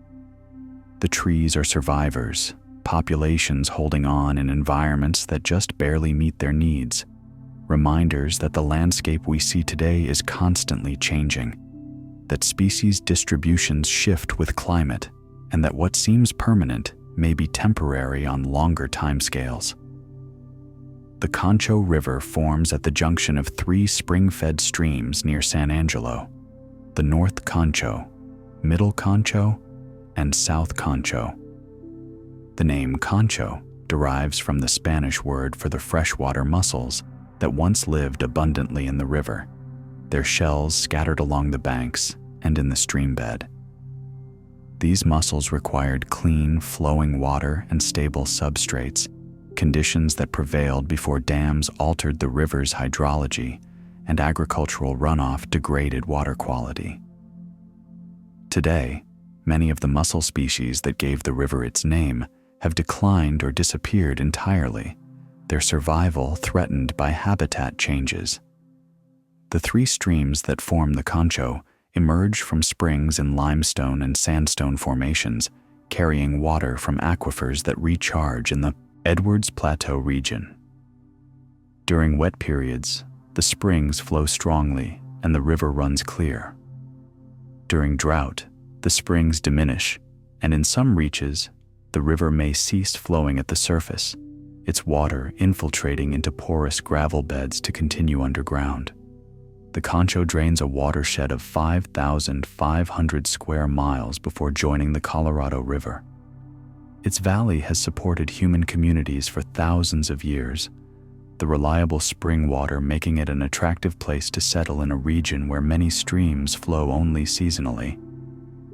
the confluence of 3 spring-fed streams in one location created an environment rich enough to support complex ecosystems and sustained human presence across millennia. Government Canyon State Natural Area, northwest of San Antonio, protects 42 dinosaur trackways, including a remarkable trail of consecutive theropod prints extending 130 feet. This trackway shows a single individual, probably a medium-sized carnivorous dinosaur, walking steadily across what was limestone mud along the shore of the Cretaceous Sea. The tracks are evenly spaced, suggesting a walking pace rather than running. Each print shows 3 toes, the distinctive mark of theropod dinosaurs, with the middle toe longest and the side toes splayed at angles. The trail crosses what is now dry land, but 110 million years ago was the intertidal zone where land met sea. The dinosaur walked across this zone, perhaps hunting for food along the shoreline, perhaps simply passing through. Its feet pressed into soft mud with each step, leaving impressions that were quickly covered by new sediment, probably within hours or days, preserving the exact shape and size of feet that no longer exist. The trackway allows paleontologists to calculate the animal's hip height based on stride length, to estimate its walking speed, and to confirm that this individual was moving steadily in one direction with no sign of injury or unusual gait. Other trackways at Government Canyon show different species, larger sauropods, smaller theropods, even some tracks that may represent dinosaurs no one has yet identified from skeletal remains. The site continues to yield new discoveries as erosion exposes additional track-bearing layers. The Nueces River emerges from springs in the Edwards Plateau and flows 315 miles through increasingly dry terrain to reach Corpus Christi Bay. The river's name means nuts in Spanish, probably referring to the pecan trees that once grew abundantly along its banks. The Nueces drains 16,700 square miles, making it one of Texas's major river systems, though its flow has been significantly reduced by dam construction and water withdrawals. In its upper reaches, the Nueces flows clear and spring-fed, cutting through limestone canyons in the hill country. As it flows southward and westward, it enters drier terrain, where rainfall decreases and evaporation increases. During drought periods, sections of the river may cease flowing at the surface, reduced to disconnected pools where fish and other aquatic organisms must survive until rains restore connectivity. The lower Nueces flows through South Texas brushland, a landscape of mesquite, huisache, and prickly pear adapted to heat and limited moisture. Near its mouth, the river once created a delta in Corpus Christi Bay, depositing sediments and creating marshes. Dam construction has reduced sediment transport, altering the delta's dynamics and allowing erosion to reshape the coastline. The Nueces represents a characteristic Texas river, spring-fed in its headwaters, gradually losing water to evaporation and infiltration as it flows through increasingly arid terrain, finally reaching the coast, much diminished from its source flow. Reimers Ranch Park along the Pedernales River protects multiple travertine waterfalls where mineral-laden spring water continuously deposits calcium carbonate. These waterfalls are building forward rather than eroding backward, growing as dissolved minerals precipitate from the water. The process begins underground where water flowing through limestone dissolves calcium carbonate. When this water emerges as springs and flows over waterfalls, carbon dioxide escapes from the water, similar to bubbles escaping when you open a carbonated beverage. As carbon dioxide escapes, the water can no longer hold as much dissolved calcium carbonate in solution, and the excess precipitates as travertine, a porous form of limestone. The travertine accumulates where water flows fastest and splashes most vigorously, over waterfall lips and in turbulent pools below. The result is a landscape where stone is actively forming, where you can see the process of rock creation happening in real time, even though the deposition rate is too slow to perceive directly. The travertine at Reimer's Ranch creates distinctive yellow-white formations that contrast with the gray limestone of the surrounding cliffs. Moss and algae grow on the wet travertine surfaces, adding green to the color palette. The waterfalls change appearance seasonally, flowing strong during wet periods, reduced during drought, but the springs never completely stop, and travertine deposition continues year after year.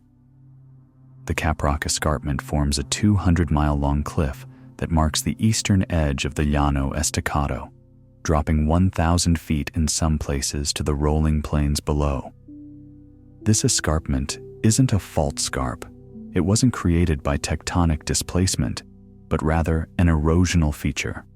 The caprock formed as streams draining eastward from the high plains eroded softer underlying rock more quickly than the resistant caprock layer on top. The caprock itself consists of the Ogallala Formation, sand, gravel, and caliche, calcium carbonate cement, deposited by streams draining the Rocky Mountains millions of years ago. Beneath this resistant cap lie softer, Permian red beds, clay, silt, and sandstone that erode relatively easily.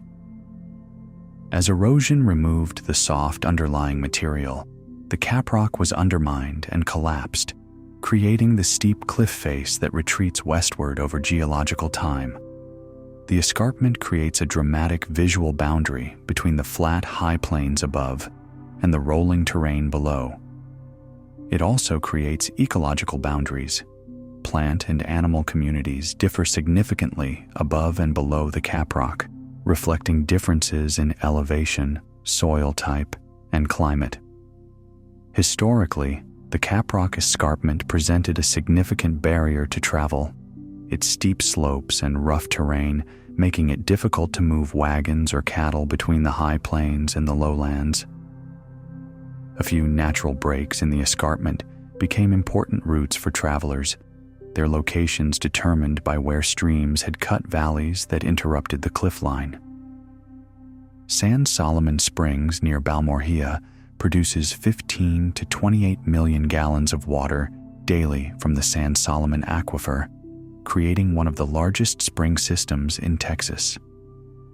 The water emerges at a constant temperature between 72 and 76 degrees, warm enough for comfortable swimming year-round. The springs feed Balmorhea State Park's large swimming pool, a spring-fed facility where you can swim in water that was underground just minutes before. The water is remarkably clear, filtered by its passage through sand and gravel in the aquifer. Visibility often exceeds 20 feet, allowing swimmers to see the bottom even in the deepest sections. The springs support several endangered species, including the Comanche Springs pupfish and the Pecos mosquitofish, both adapted to the specific conditions of these desert spring systems. The constant temperature and reliable flow create habitat that persists even during droughts that dry surrounding streams. The San Solomon Springs emerge from the aquifer, where geological structure brings the water table to the surface. The aquifer consists of sand and gravel deposited in ancient stream channels, and these permeable deposits allow water to move relatively easily. When the water table intersects the land surface, springs result. The springs have flowed for thousands of years, providing water for Native American communities, Spanish explorers, and later settlers in a landscape where surface water is scarce. The volume of spring discharge varies with rainfall patterns that recharge the aquifer, but the springs have never ceased flowing in recorded history. The San Marcos River flows from the San Marcos Springs, which have discharged water continuously for at least 10,000 years, one of the longest documented records of persistent spring flow anywhere.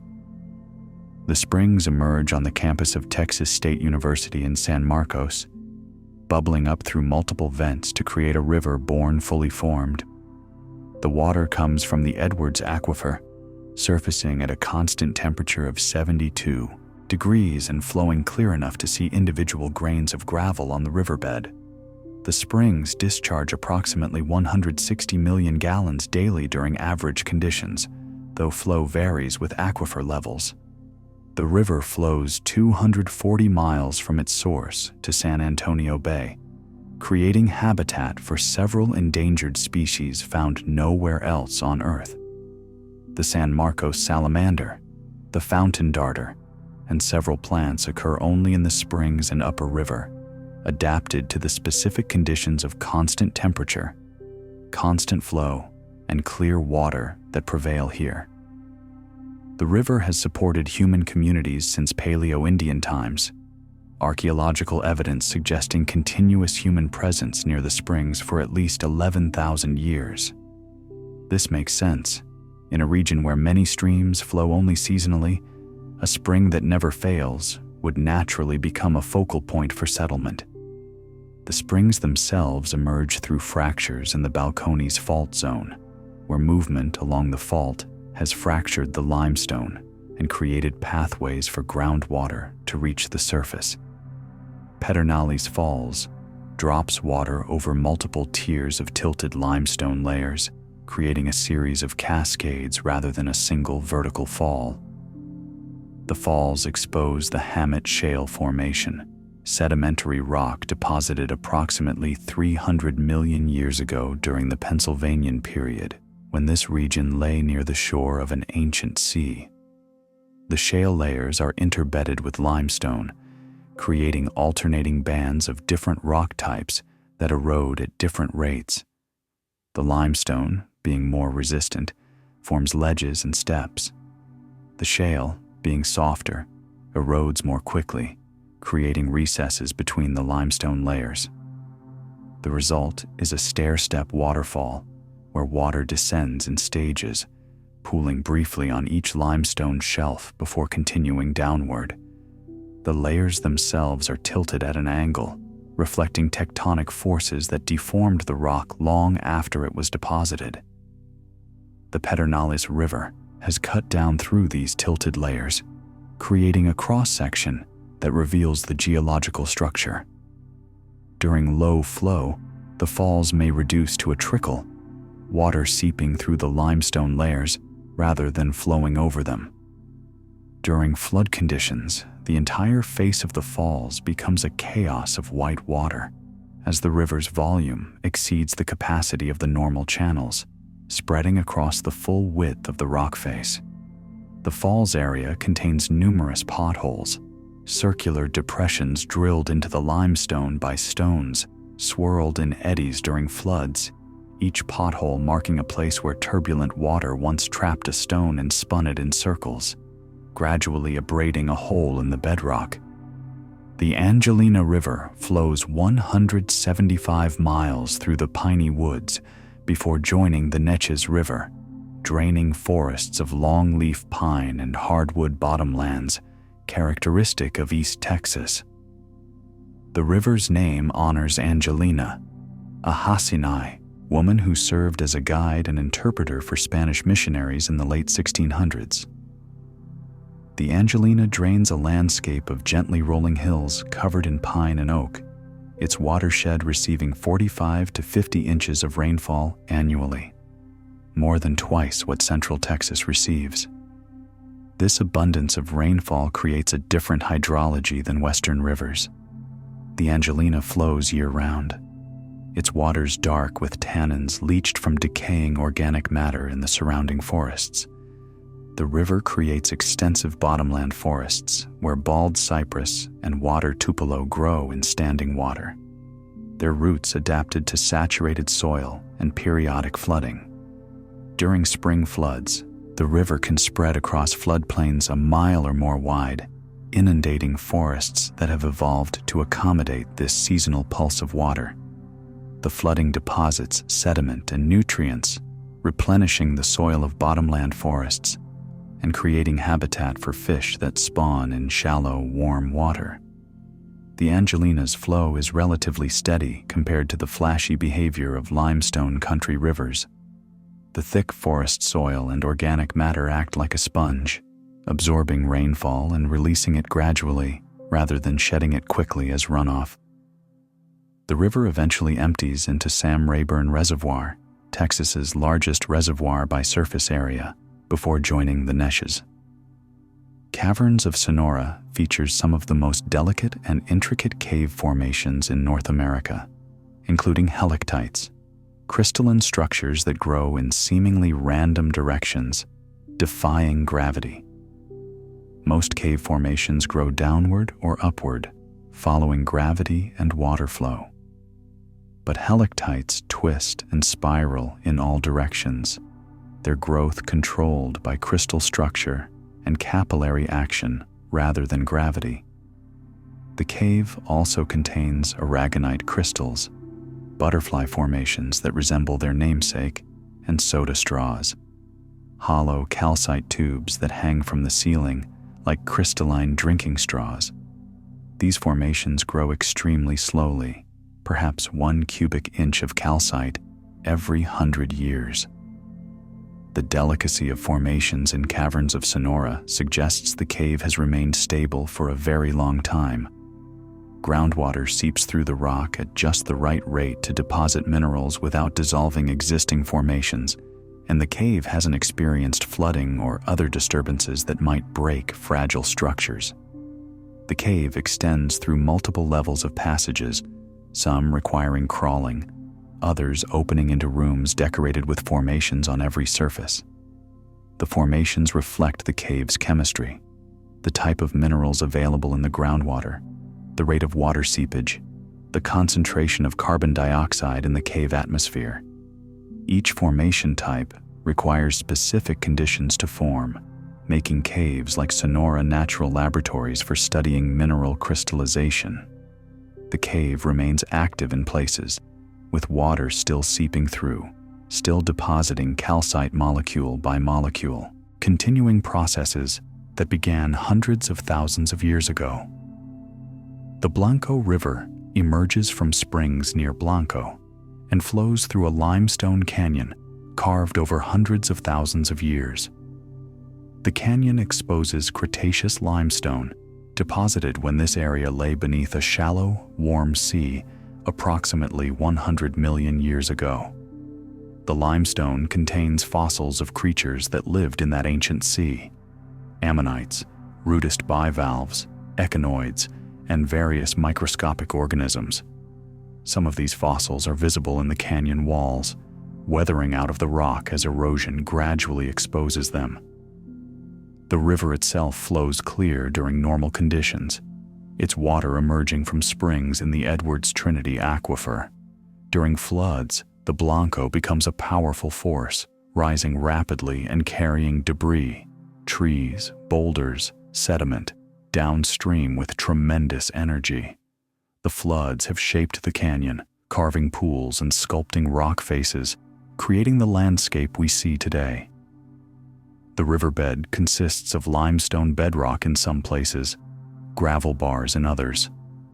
The gradient steepens in sections where the river drops over limestone ledges, creating rapids and small waterfalls. Bald cypress trees line the banks, their roots finding moisture year-round. In summer, the river provides cool relief, its spring-fed water maintaining temperatures comfortable for swimming, even when air temperatures exceed 100 degrees. The canyon itself creates a microclimate, cooler and more humid than surrounding uplands, where plants and animals find refuge during the hottest parts of summer. Comanche Springs in Fort Stockton once produced 35 million gallons of water per day, creating an oasis in the Chihuahuan Desert that sustained human communities for thousands of years. The springs emerged from the Edwards Trinity Aquifer, discharged through fractures in limestone at the edge of a depression that became a marshy area, and eventually several spring-fed pools. Spanish explorers reported the springs in the 1500s. American settlers in the 1800s built a fort nearby, recognizing the strategic value of such reliable water in arid country. But in 1961, the springs ceased flowing entirely, victims of groundwater pumping that lowered the aquifer below the level of the spring outlets.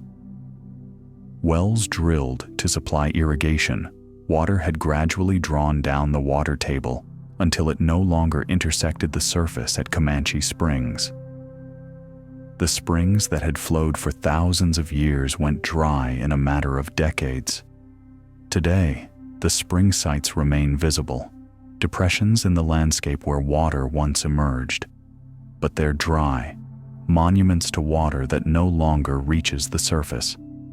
The story of Comanche Springs demonstrates how aquifers work as systems, how pumping in one location can affect springs miles away, and how features that seem permanent can disappear when we alter the underground hydrology that sustains them. The springs might flow again if groundwater levels recover, but this would require reducing pumping dramatically, sacrificing irrigation and municipal use to restore spring flow. The Lampasas Cut Plain forms a distinct geological boundary where the Edwards Plateau transitions to the Grand Prairie, marked by resistant limestone caprock that creates a subtle but definable edge. This isn't a dramatic cliff like the Balcones Escarpment, but rather a gentler transition, a zone where elevation drops gradually as younger, softer limestone replaces the harder formations of the Edwards Plateau. The boundary reflects different depositional environments in the Cretaceous seas. The Edwards limestone formed in shallow water near the shore, while the younger limestones of the Grand Prairie formed in slightly deeper, more offshore conditions. The difference in depositional environment created differences in rock properties. The Edwards is more massively bedded and more resistant to erosion, while the Grand Prairie limestones are thinner bedded and contain more clay, making them softer. The Lampasas Cut Plain represents the zone where these different formations meet, creating a landscape feature visible in elevation changes and vegetation patterns. Springs often emerge along this boundary, where water moving through the porous Edwards limestone encounters the less permeable formations below and is forced to the surface. These springs supported Native American communities and later attracted settlers, creating a pattern of towns and ranches along the boundary zone. The cut plain itself is subtle enough that you might drive across it without noticing, but it represents a fundamental change in geology, hydrology, and ecology, boundaries that matter even when they're not dramatic. Inks Lake sits directly on granite bedrock of the Llano Uplift, its shores exposing stone that formed 1.1 billion years ago, when molten rock cooled slowly deep beneath the surface of a continent that no longer exists. This granite, called Town Mountain granite, appears pink and red due to iron-rich feldspar crystals that give it distinctive coloring. The lake itself is a reservoir on the Colorado River, but unlike most reservoirs, it's classified as a constant level lake. Its surface elevation is maintained within a narrow range rather than fluctuating dramatically with rainfall and water releases. This stability allows vegetation to grow right to the water's edge rather than leaving the barren bathtub ring characteristic of reservoirs with variable levels. The granite shores weather in distinctive patterns. Exfoliation causes curved sheets of rock to peel away from the surface, creating smooth, rounded outcrops. In places, the granite contains pegmatite veins, where minerals crystallized in unusually large sizes, creating pockets of quartz crystals and other minerals visible in the rock face. The lake's position on billion-year-old bedrock creates an odd juxtaposition. A modern reservoir built in the 1930s resting on some of the oldest exposed rock in North America. When you swim in Inks Lake, you're floating above stone that existed before multicellular life evolved. before even the earliest trilobites left their fossils in ancient seas. The granite beneath the water has witnessed the entire history of complex life on Earth, remaining essentially unchanged while continents assembled and broke apart multiple times above it. The Colorado River of Texas flows 862 miles from the Llano Estacado to Matagorda Bay, creating a chain of highland lakes along its course through the hill country. This Colorado shouldn't be confused with its more famous namesake that carved the Grand Canyon. Texas's Colorado flows entirely within state boundaries, draining a watershed that transitions from semi-arid plains through limestone country to coastal marshes. The river begins as small streams on the high plains, gathering water from a landscape that receives limited rainfall. As it flows eastward and descends in elevation, rainfall gradually increases and the river gains volume. In the hill country, the Colorado cuts through limestone, creating valleys and canyons that were later dammed to form the Highland Lakes, a series of reservoirs including Lake Buchanan, Inks Lake, Lake LBJ, Lake Marble Falls, Lake Travis, and Lake Austin. These artificial lakes transformed the river from a free-flowing stream subject to dramatic floods and droughts into a managed system designed to provide water supply, flood control, and hydroelectric power. Below Austin, the river returns to a more natural state, meandering through farmland and eventually reaching the coast. The river's name comes from the Spanish Colorado, meaning red or colored, likely referring to the reddish sediment the river carried during floods before dam construction. Today, with much of the sediment trapped in reservoirs, the river runs clearer than it did historically, though floods still occasionally stain it the color that gave it its name. Honey Creek State Natural Area preserves a spring-fed stream that flows year-round through a canyon supporting plant communities typically found 500 miles north. The creek emerges from springs in the Edwards Trinity Aquifer and maintains sufficient flow even during drought to sustain mesic vegetation, plants requiring consistent moisture, in a landscape where most streams dry to disconnected pools during summer. The canyon itself creates a protected microclimate where temperatures remain moderated compared to the surrounding uplands. Cool air drains into the canyon at night, frost settles in low spots during winter, and shade from the canyon walls reduces evaporation during summer. These conditions allow plants to survive here that couldn't tolerate the harsher conditions just a few hundred feet away on exposed slopes. The creek supports populations of the endangered golden-cheeked warbler, which nests in mature juniper oak woodland along the canyon rim.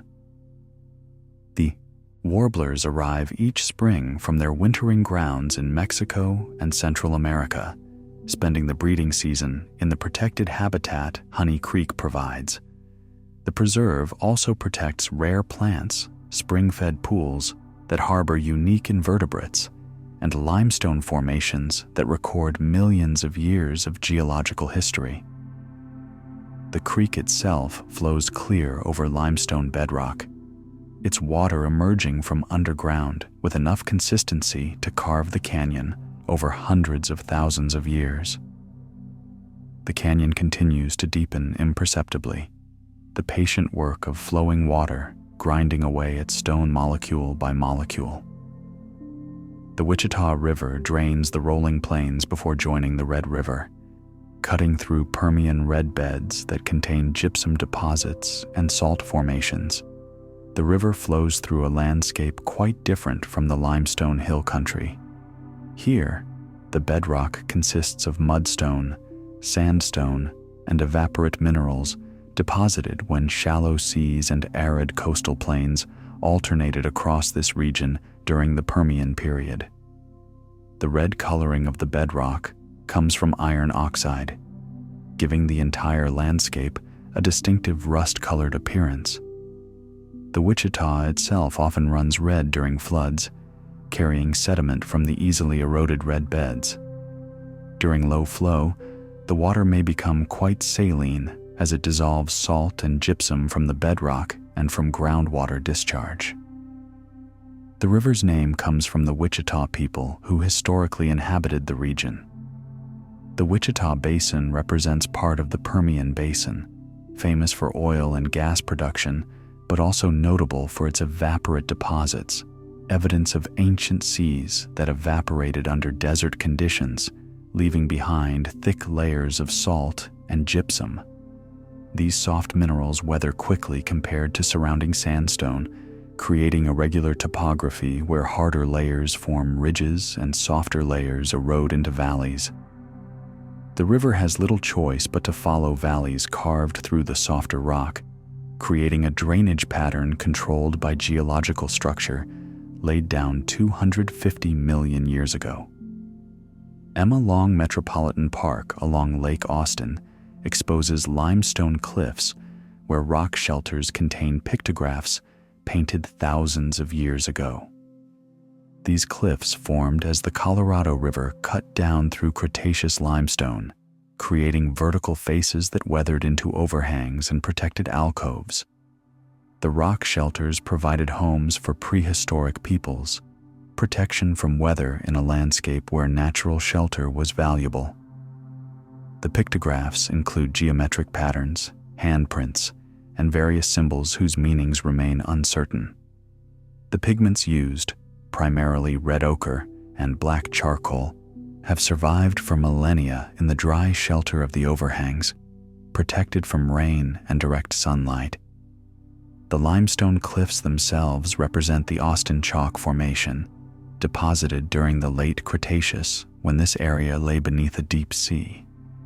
The chalk consists primarily of microscopic marine organisms, coccoliths, whose calcium carbonate shells accumulated on the seafloor in vast numbers. When these organisms died, their shells drifted down through the water column and settled as fine sediment that eventually became the limestone exposed in these cliffs.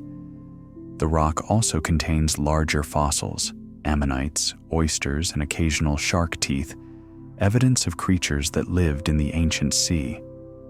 The park's location on Lake Austin means these cliffs now rise directly from the reservoir rather than from the natural riverbed, but the fundamental geology remains unchanged. Water has simply returned to fill a valley that was lake-like during geological periods when sea level was higher than today. The Canadian breaks near the Oklahoma border feature canyons cutting 300 feet deep through red sandstone and shale, creating badland topography where erosion outpaces vegetation. These breaks represent the transition zone between the flat, high plains and the more dissected terrain to the east, where streams draining the plains have carved deep valleys into Permian and Triassic sediments. The rock layers exposed in the canyon walls show bands of red, orange, and tan, different shades reflecting different mineral content and different depositional environments. Some layers represent river deposits, others represent ancient floodplains, still others represent wind-blown sand dunes that were later buried and turned to stone. The erosion that creates badland topography occurs when soft, sedimentary rock encounters periodic heavy rainfall, but lacks sufficient vegetation to stabilize slopes. Water cuts gullies that expand into ravines that eventually become canyons.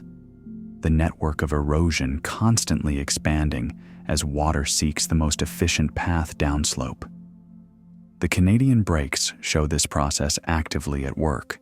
Steep slopes bare of vegetation, networks of gullies converging into larger channels, rock layers exposed in colorful bands where no soil has formed to hide them.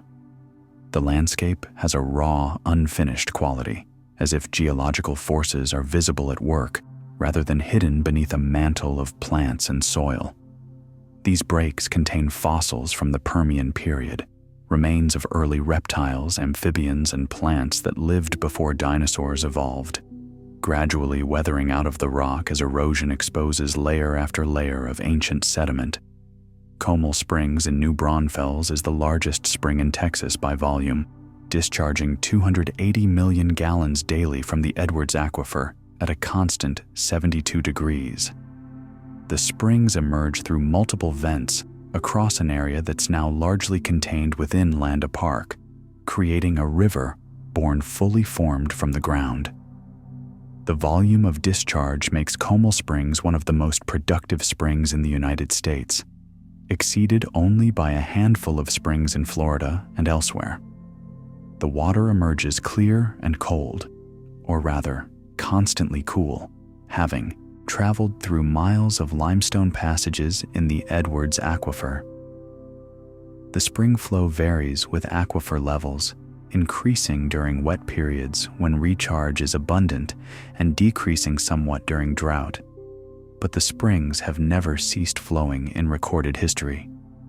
The only exception occurred during the severe drought of the 1950s, when pumping from the Edwards Aquifer lowered water levels enough that the springs stopped flowing for a few months, the only documented cessation in thousands of years. The Comal River, fed by these springs, flows only about 2.5 miles before joining the Guadalupe River, making it one of the shortest rivers in Texas, but one of the most ecologically significant. The constant temperature and flow create habitat for several endangered species, including the fountain darter and Comal Springs riffle beetle, both adapted to the specific conditions these springs provide. The springs have supported human communities since prehistoric times, their reliable flow making them a focal point for settlement in a region where many streams are seasonal. The Atascosa River flows 137 miles through South Texas brushland, often subsurface during drought, reappearing when rains recharge the underground stream. This intermittent behavior characterizes many streams in semi-arid regions where geology and climate conspire to send water underground. The Atascosa flows across sediments of the Gulf coastal plain, sand, clay, and gravel deposited by ancient rivers and coastal processes. In some reaches, the riverbed consists of porous sand and gravel that allow water to percolate downward rapidly. During low flow periods, all the surface water infiltrates into these permeable sediments, leaving the stream bed dry even though water continues flowing underground through the spaces between gravel particles. The underground flow follows the same general path as the surface channel, moving through what hydrologists call the hyperheic zone, the saturated sediments beneath and beside the visible stream. When rainfall increases flow, the subsurface sediments become fully saturated and water returns to the surface, creating a visible river again. Fish and other aquatic organisms must adapt to this intermittency, either by moving to permanent pools during dry periods or by having life stages that can survive temporary drying. The Atascosa's name means swampy or marshy in Spanish, which seems ironic for a river that often runs dry, but it likely refers to the river's character during wet periods when it spreads across wide bottomlands and creates muddy, difficult-to-cross terrain. Palmetto State Park preserves a pocket of subtropical swamp where dwarf palmetto grows at the edge of its natural range, surrounded by very different ecosystems. The palmetto, a low-growing palm species, typically occurs along the Gulf Coast and in more eastern regions with subtropical climate. Its presence here in central Texas, 50 miles inland from the coast, represents an ecological anomaly. The park sits in the San Marcos River Valley, where a particular combination of conditions, sandy soil, reliable groundwater, and a protected lowland setting, creates habitat suitable for species that otherwise couldn't survive this far inland.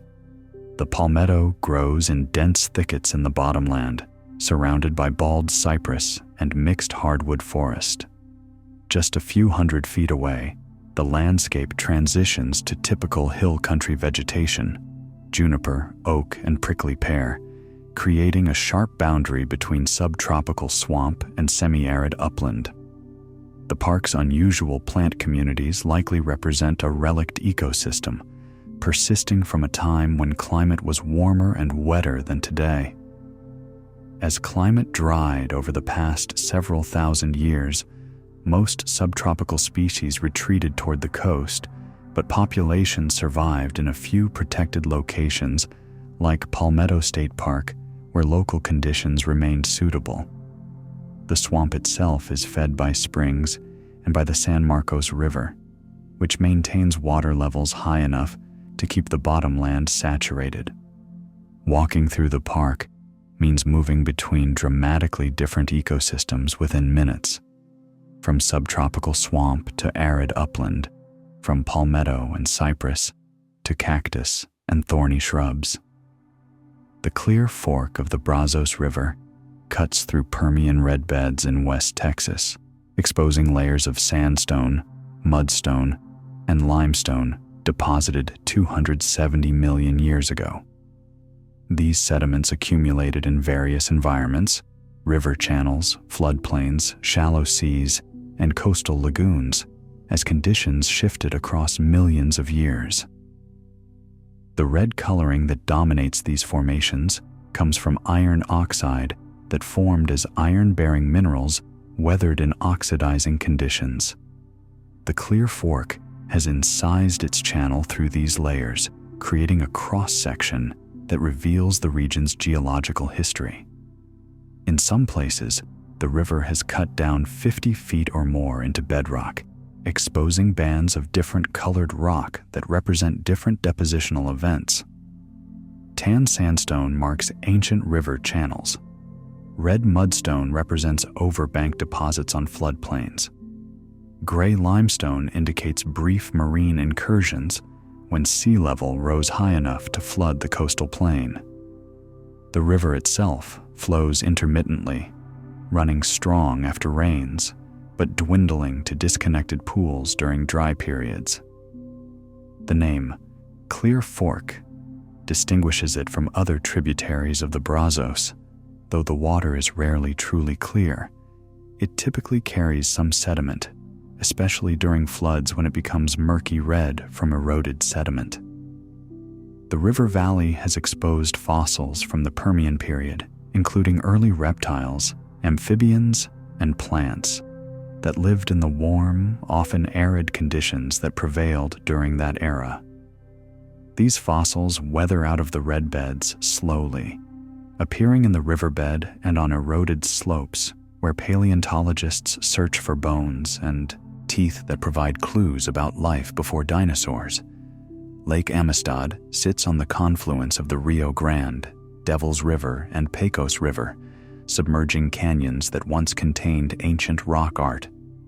The reservoir, created by Amistad Dam in 1969, transformed 3 river canyons into a single large lake covering 65,000 acres.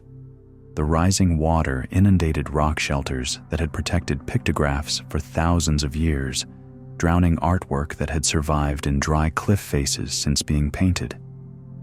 Some rock art sites were documented and photographed before inundation, creating a record of what now lies beneath the water. Other sites likely disappeared undocumented, their images hidden or destroyed by submersion.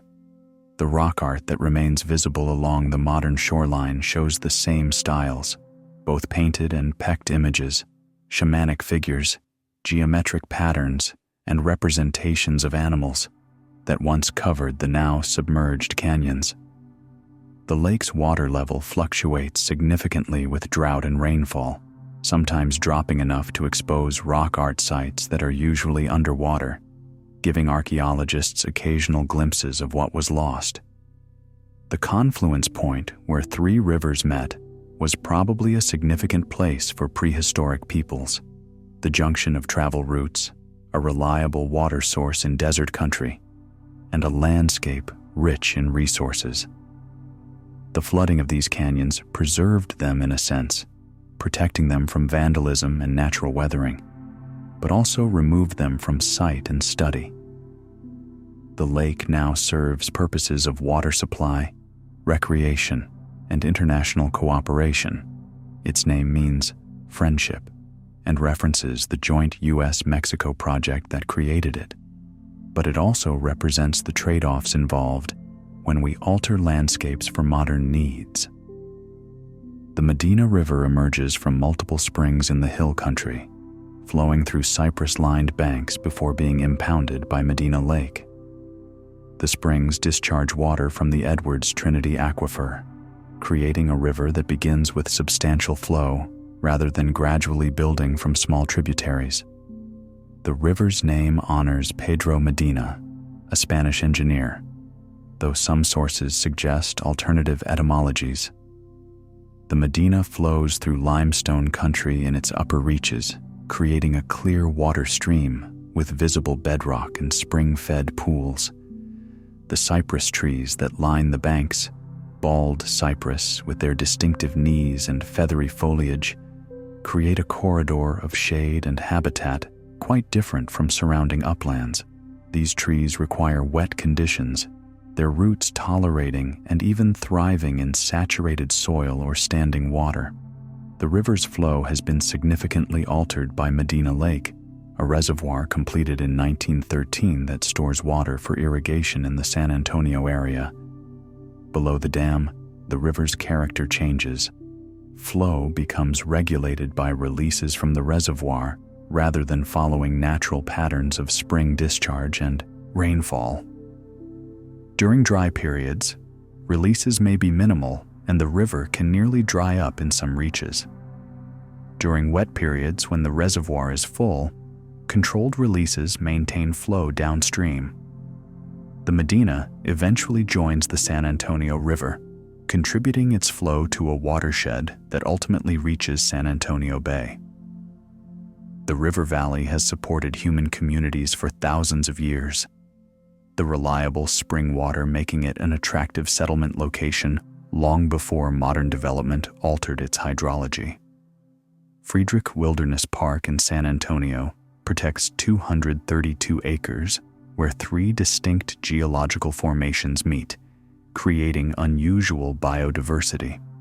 The park sits at the transition zone between the Edwards Plateau, the Balcones Escarpment, and the coastal plains, 3 different geological provinces converging in one relatively small area. This convergence creates varied topography, different soil types, and diverse microhabitats within walking distance of each other. On the plateau portion, you find limestone outcrops and thin soils supporting typical hill country vegetation. On the escarpment slopes, you encounter steep terrain where different rock layers are exposed as the plateau drops away to the lowlands. On the coastal plain portion, you find deeper soils and vegetation adapted to slightly lower elevation and different moisture patterns. The boundaries between these formations aren't sharp lines, but gradual transitions, creating ecotones, boundary zones where species from adjacent areas overlap and interact. These ecotones often support higher biodiversity than either habitat alone, as species from both areas can coexist in the transition zone. The park's spring-fed creeks emerge where the Edwards limestone meets less permeable formations, forcing groundwater to the surface. These springs maintain flow even during drought, creating reliable water sources in a landscape where many small streams are intermittent. The park preserves what San Antonio's landscape looked like before development, a mosaic of different habitats created by underlying geology, shaped by water and time into a complex environment where geology, hydrology, and biology interweave. The double mountain fork of the Brazos River drains the Caprock Escarpment, cutting through salt formations that occasionally create naturally salty water. These salt deposits date to the Permian period, when shallow seas covered the region and then evaporated under desert conditions, leaving behind thick layers of halite, rock salt, mixed with other evaporate minerals. As the river cuts down through sedimentary layers, it sometimes encounters these salt deposits. When it does, the river water dissolves salt from the rock, significantly increasing its salinity. The saltiness varies with flow. During high flow, the salt is diluted and the water tastes less salty. During low flow, salt concentrations increase as there's less fresh water to dilute the dissolved minerals. Early settlers found this phenomenon puzzling. A river that was sometimes drinkable and sometimes too salty for cattle, until they understood the geology. The salt formations themselves are soft compared to surrounding sandstone and limestone, weathering rapidly and creating irregular topography. Springs and seeps that emerge from salt-bearing layers discharge brine, creating salt flats where evaporation leaves white crusts of crystallized salt on the ground. These natural salt deposits were historically important to both wildlife and humans. Animals would travel to salt springs and licks to obtain minerals lacking in their diet, and Native Americans and later settlers harvested salt for preserving food. The Double Mountain Fork's name comes from two prominent peaks visible near its headwaters, though the river itself is more notable for its chemical geography than its topography. The Hueco Mountains near El Paso rise from the desert floor as isolated peaks composed of syenite plutons intruded 34 million years ago. These mountains represent the same type of geological formation as Hueco tanks, igneous intrusions that cooled beneath the surface and were later exposed by erosion. The syenite, similar to granite but with different mineral composition, has weathered into distinctive rounded forms characteristic of massive crystalline rock. The weathering process involves both chemical breakdown, where minerals in the rock decompose through reactions with water and atmospheric gases, and physical breakdown, where temperature fluctuations cause the rock to expand and contract, eventually fracturing along joints and creating boulder-sized pieces. The Hueco Mountains show this weathering clearly in their rounded peaks and the boulder fields that surround them. The mountains rise abruptly from relatively flat desert terrain, making them prominent landmarks visible for many miles. Their elevation creates slightly cooler and wetter conditions than the surrounding lowlands, allowing vegetation that couldn't survive at lower elevations. The mountains also capture precipitation more effectively than flat terrain. Air forced to rise over the peaks cools, and moisture condenses and falls as rain, creating orographic precipitation. This additional moisture supports vegetation on the mountain slopes, while the surrounding desert remains dry. The syenite itself contains interesting minerals, and collectors have long searched the Hueco Mountains for specimens of agate, quartz crystals, and other minerals that crystallized in cavities within the pluton. The San Saba River flows 140 miles from Limestone Springs to its junction with the Colorado River, creating a valley once famous for pecan orchards. The springs that form the river emerge in the Edwards Plateau region, discharging water from the Edwards Trinity Aquifer system. The river flows relatively clear in its upper reaches, the spring water carrying minimal sediment. As it flows eastward and descends in elevation, the San Saba collects additional water from tributaries and rainfall, gradually increasing in volume. The valley itself is carved through limestone and other sedimentary rocks, creating bottomlands with deep alluvial soil deposited by the river during floods over thousands of years. These fertile bottomlands historically supported extensive pecan groves, the trees thriving in the rich soil and reliable moisture near the river. The pecan, native to Texas river valleys, produces nuts rich in oil and protein, and both wildlife and humans have long relied on this resource.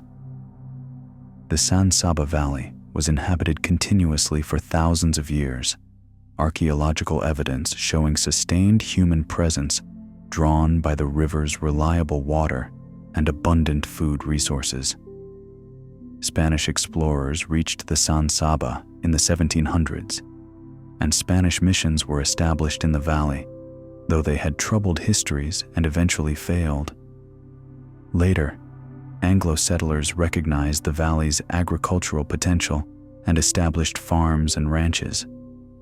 The river itself has typical hill country character: clear water during normal flow, subject to flash floods after heavy rainfall, and reduced to disconnected pools during severe drought. Its springs continue to discharge water year after year, maintaining a river that has flowed through this valley for hundreds of thousands of years. Kickapoo Cavern, near Bracketville, descends 150 feet through multiple chambers, hosting over 1 million Mexican free-tailed bats during migration season. The cave formed through dissolution of limestone by groundwater, creating passages that extend both vertically and horizontally through the rock. The entrance opens at the surface as a vertical shaft, similar to Devil's Sinkhole but not quite as deep or dramatic.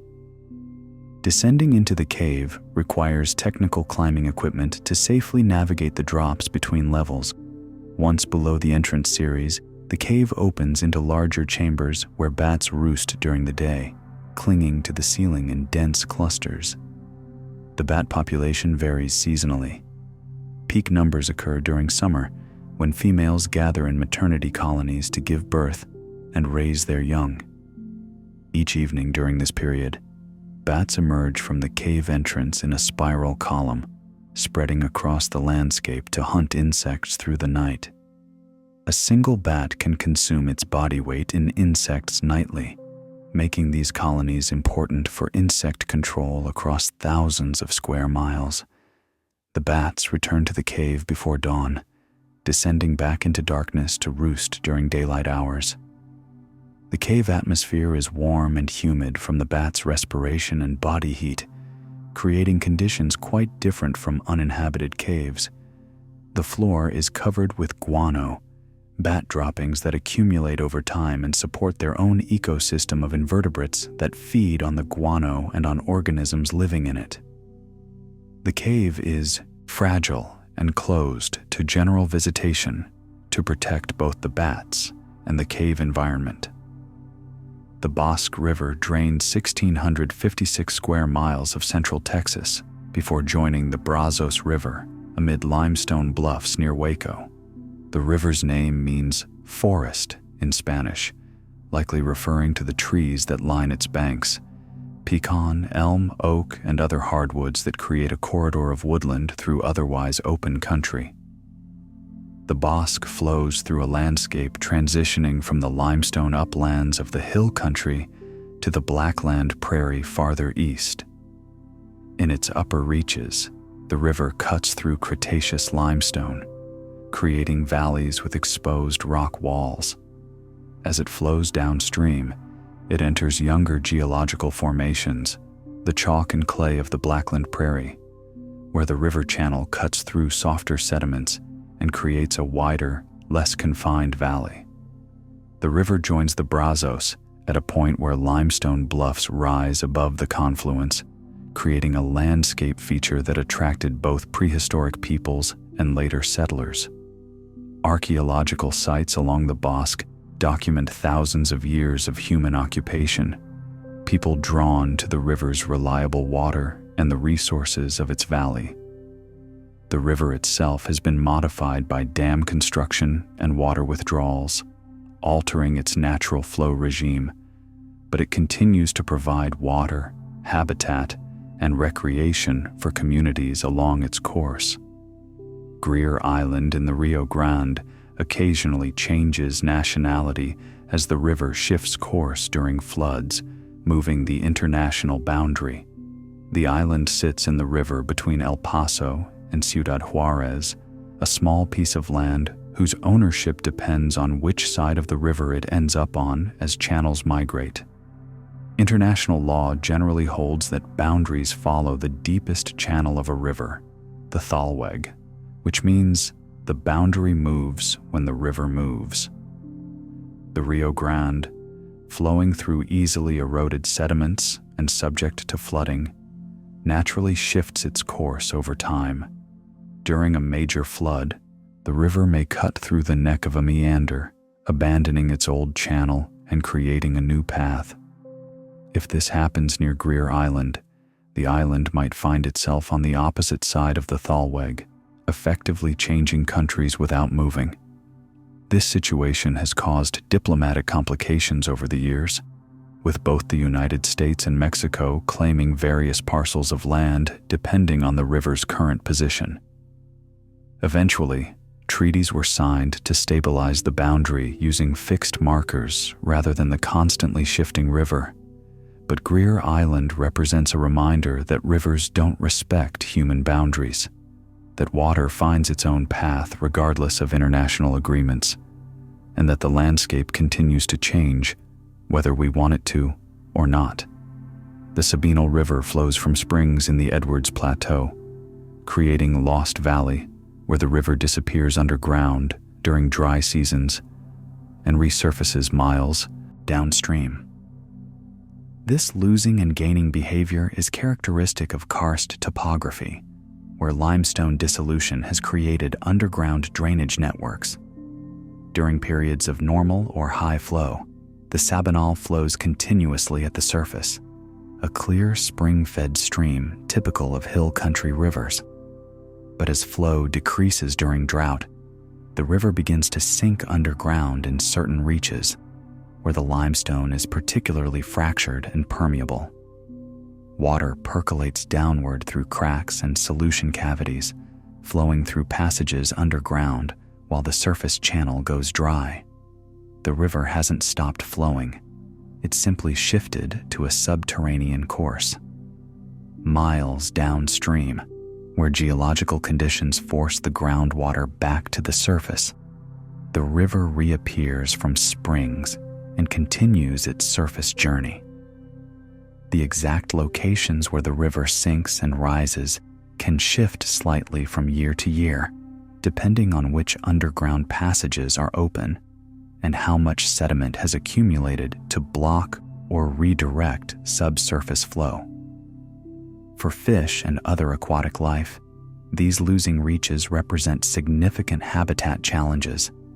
They must either migrate downstream to areas that maintain surface water or survive in isolated pools until flow returns. The Sabinal's name likely derives from the Spanish word for a type of juniper tree common in the region. The river valley has supported human communities for millennia, the springs providing reliable water even when the river went underground in certain reaches. Muleshoe Bend near Spicewood exposes Valley Spring gneiss, metamorphic rock formed 1.2 billion years ago under conditions of extreme heat and pressure deep within the Earth's crust. Unlike the granite at Enchanted Rock, which crystallized from molten rock, gneiss forms when existing rock is subjected to temperatures and pressures so intense that minerals recrystallize without actually melting. The original rock, probably sedimentary formations or volcanic material, was buried miles beneath the surface where temperatures exceeded 500 degrees and pressures reached levels we can barely replicate in laboratories.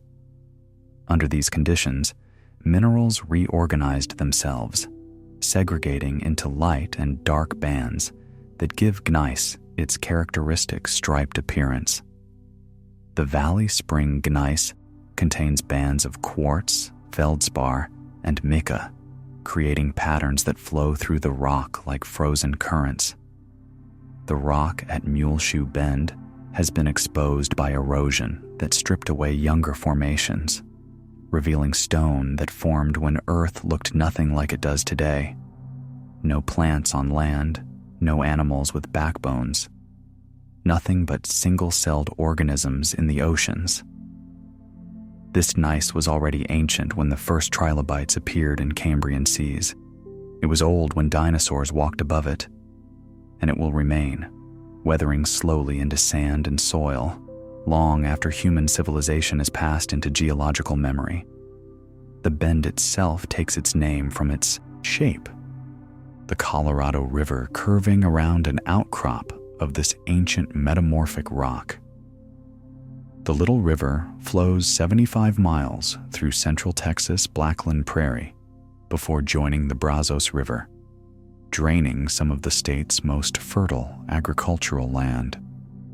The Blackland Prairie gets its name from the dark clay soil that characterizes the region.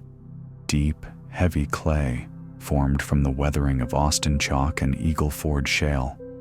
Cretaceous formations deposited when this area lay beneath a warm sea. The clay is rich in organic matter and nutrients, making it exceptionally productive for agriculture once it's been broken and planted. Before cultivation, the Blackland Prairie supported tall grass, big blue stem, little blue stem, Indian grass, growing shoulder high and providing habitat for bison, pronghorn, and countless other species.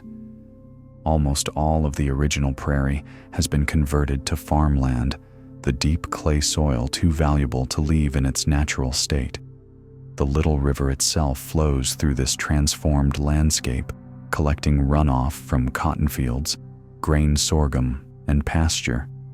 During heavy rains, the clay soil sheds water rather than absorbing it.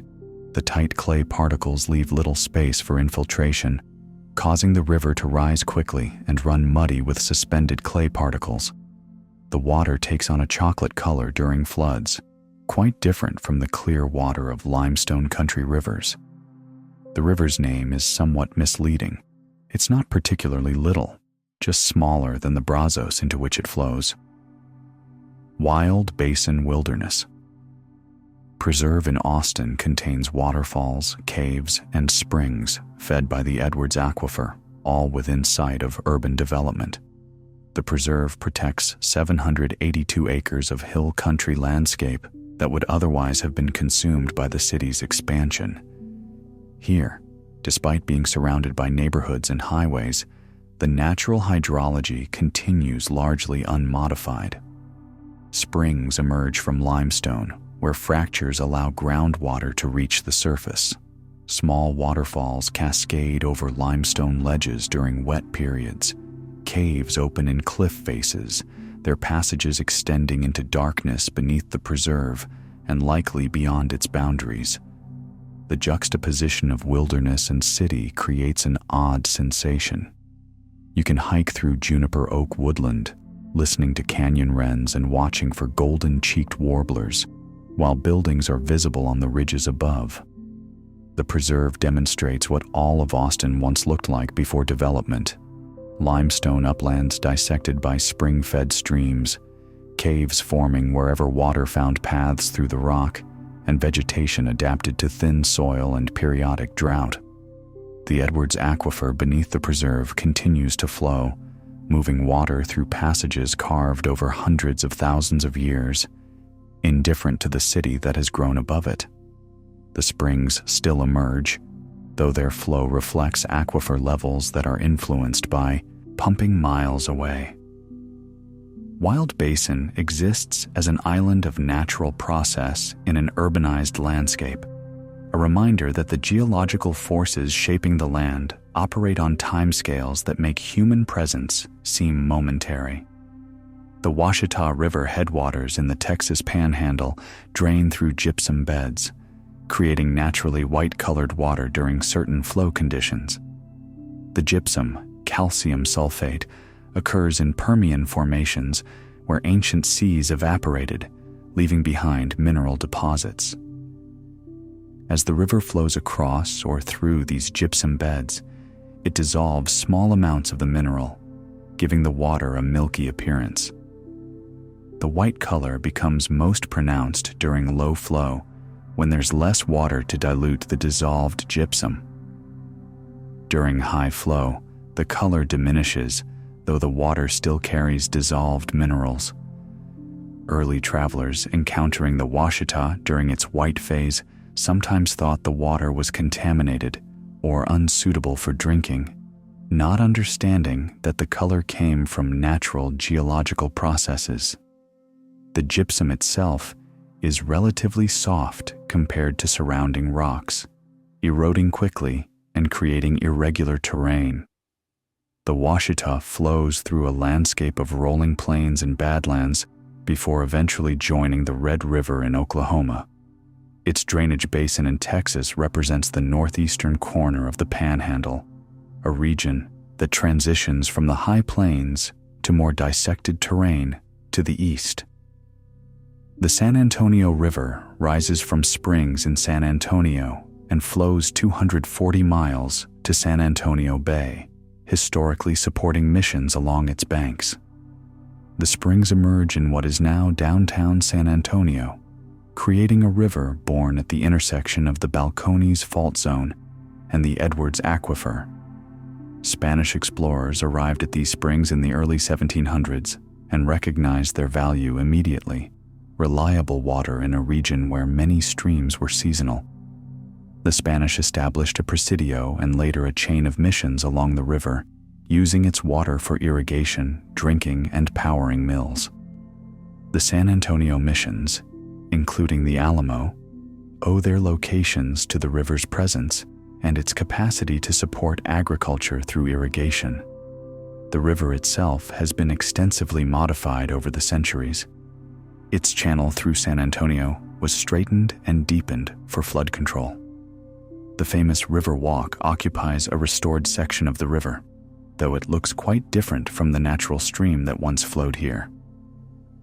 Below San Antonio, the river returns to a more natural state, meandering through farmland and eventually reaching the coastal plains. The springs that form the river still flow, though their volume has been affected by pumping from the Edwards Aquifer. What was once a series of large springs emerging from multiple locations has been consolidated and modified, but water still emerges from the aquifer to form a river that has sustained human communities for 300 years. The Navasota River drains 3,642 square miles of post oak savanna before joining the Brazos River near Bryan, flowing through dense clay soils. The post oak savanna is a distinctive ecosystem of scattered oaks, primarily post oak and blackjack oak, growing in grassland on sandy soils that overlie clay. This landscape once covered large areas of east and central Texas, but most has been converted to agriculture or has succeeded to denser woodland due to fire suppression. The Navasota flows through what remains, collecting water from a landscape of rolling hills and relatively gentle topography. The dense clay soils in the watershed shed water readily during rains, causing the river to rise quickly and carry significant sediment loads. The water runs brown during floods, stained by clay particles suspended in the turbulent flow. During dry periods, flow decreases significantly, and the river may become quite sluggish, moving through pools connected by shallow riffles. The river's name probably derives from a Native American word, though its exact etymology is uncertain. The Navasota Valley has been occupied for thousands of years, the river providing a reliable water source and transportation route through the post oak country.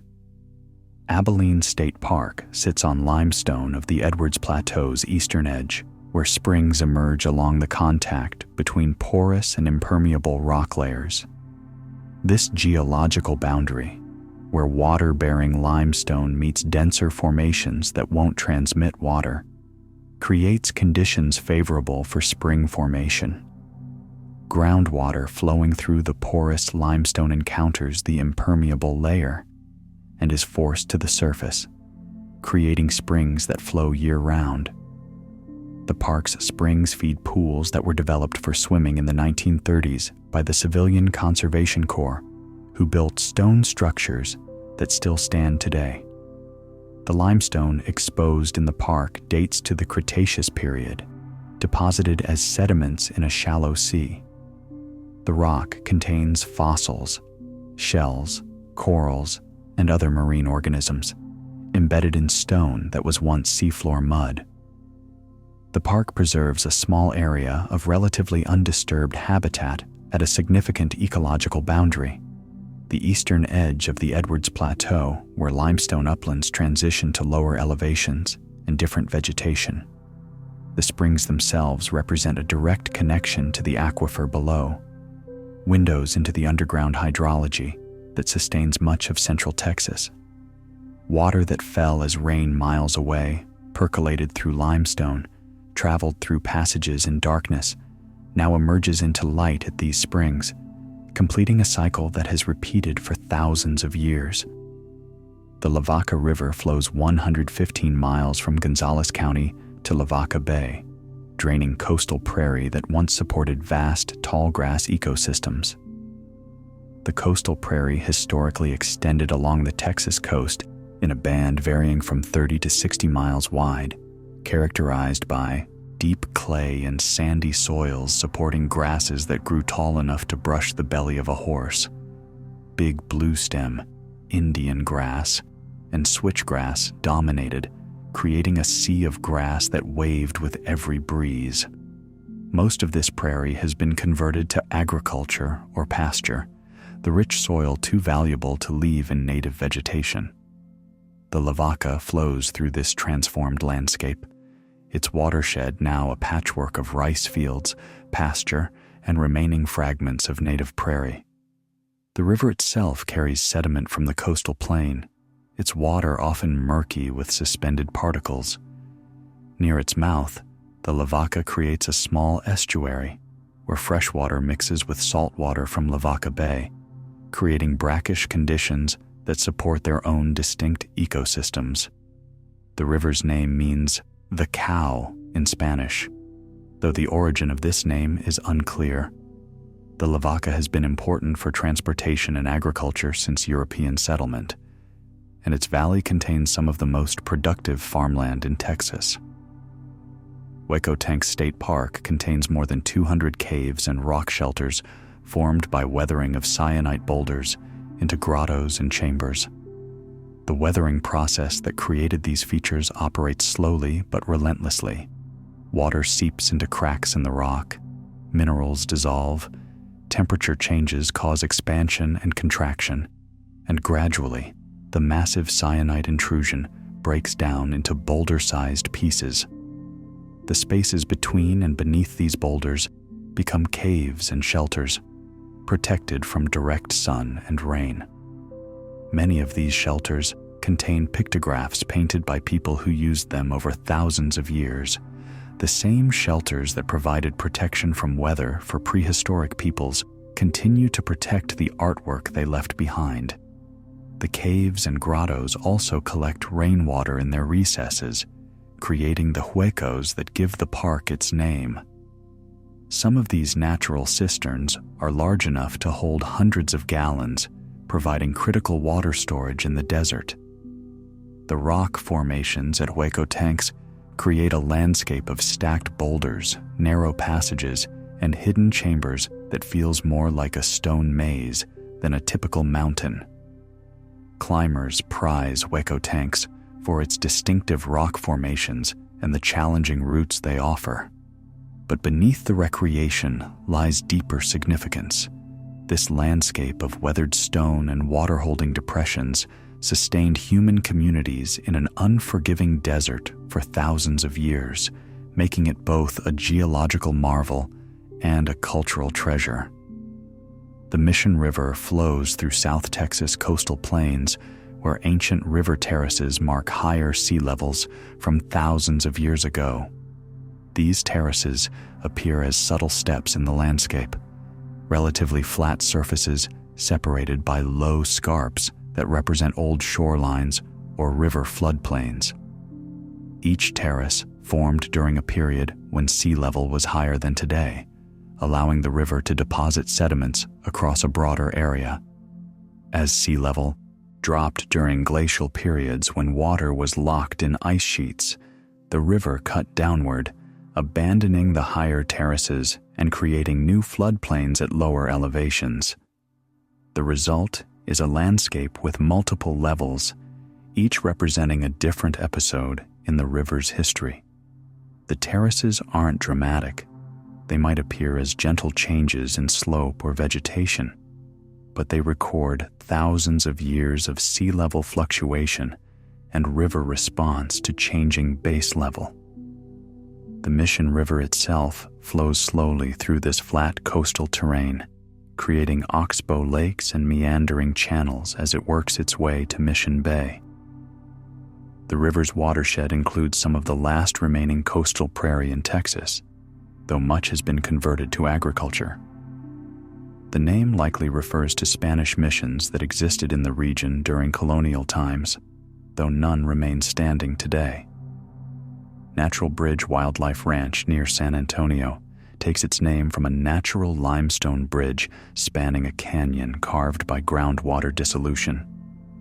This bridge formed when a cave passage that extended beneath the surface eventually had its roof collapse in most places, creating an open canyon. But in one location, a section of the roof remained intact, creating a natural bridge of limestone spanning the canyon from one side to the other.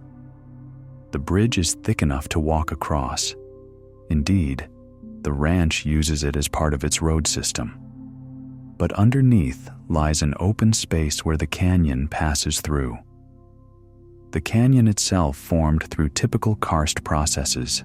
Slightly acidic groundwater dissolved the limestone along fractures and bedding planes, creating passages that grew larger over time until the overlying rock became too thin to support its own weight and collapsed.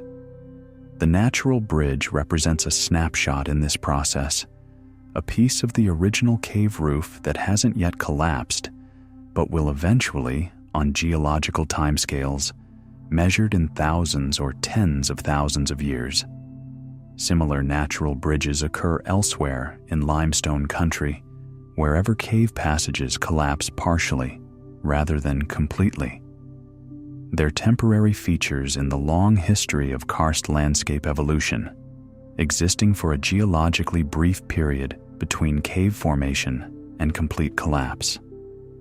The Aransas River flows 75 miles to Capano Bay through coastal marshes that provide critical habitat for whooping cranes during winter migration.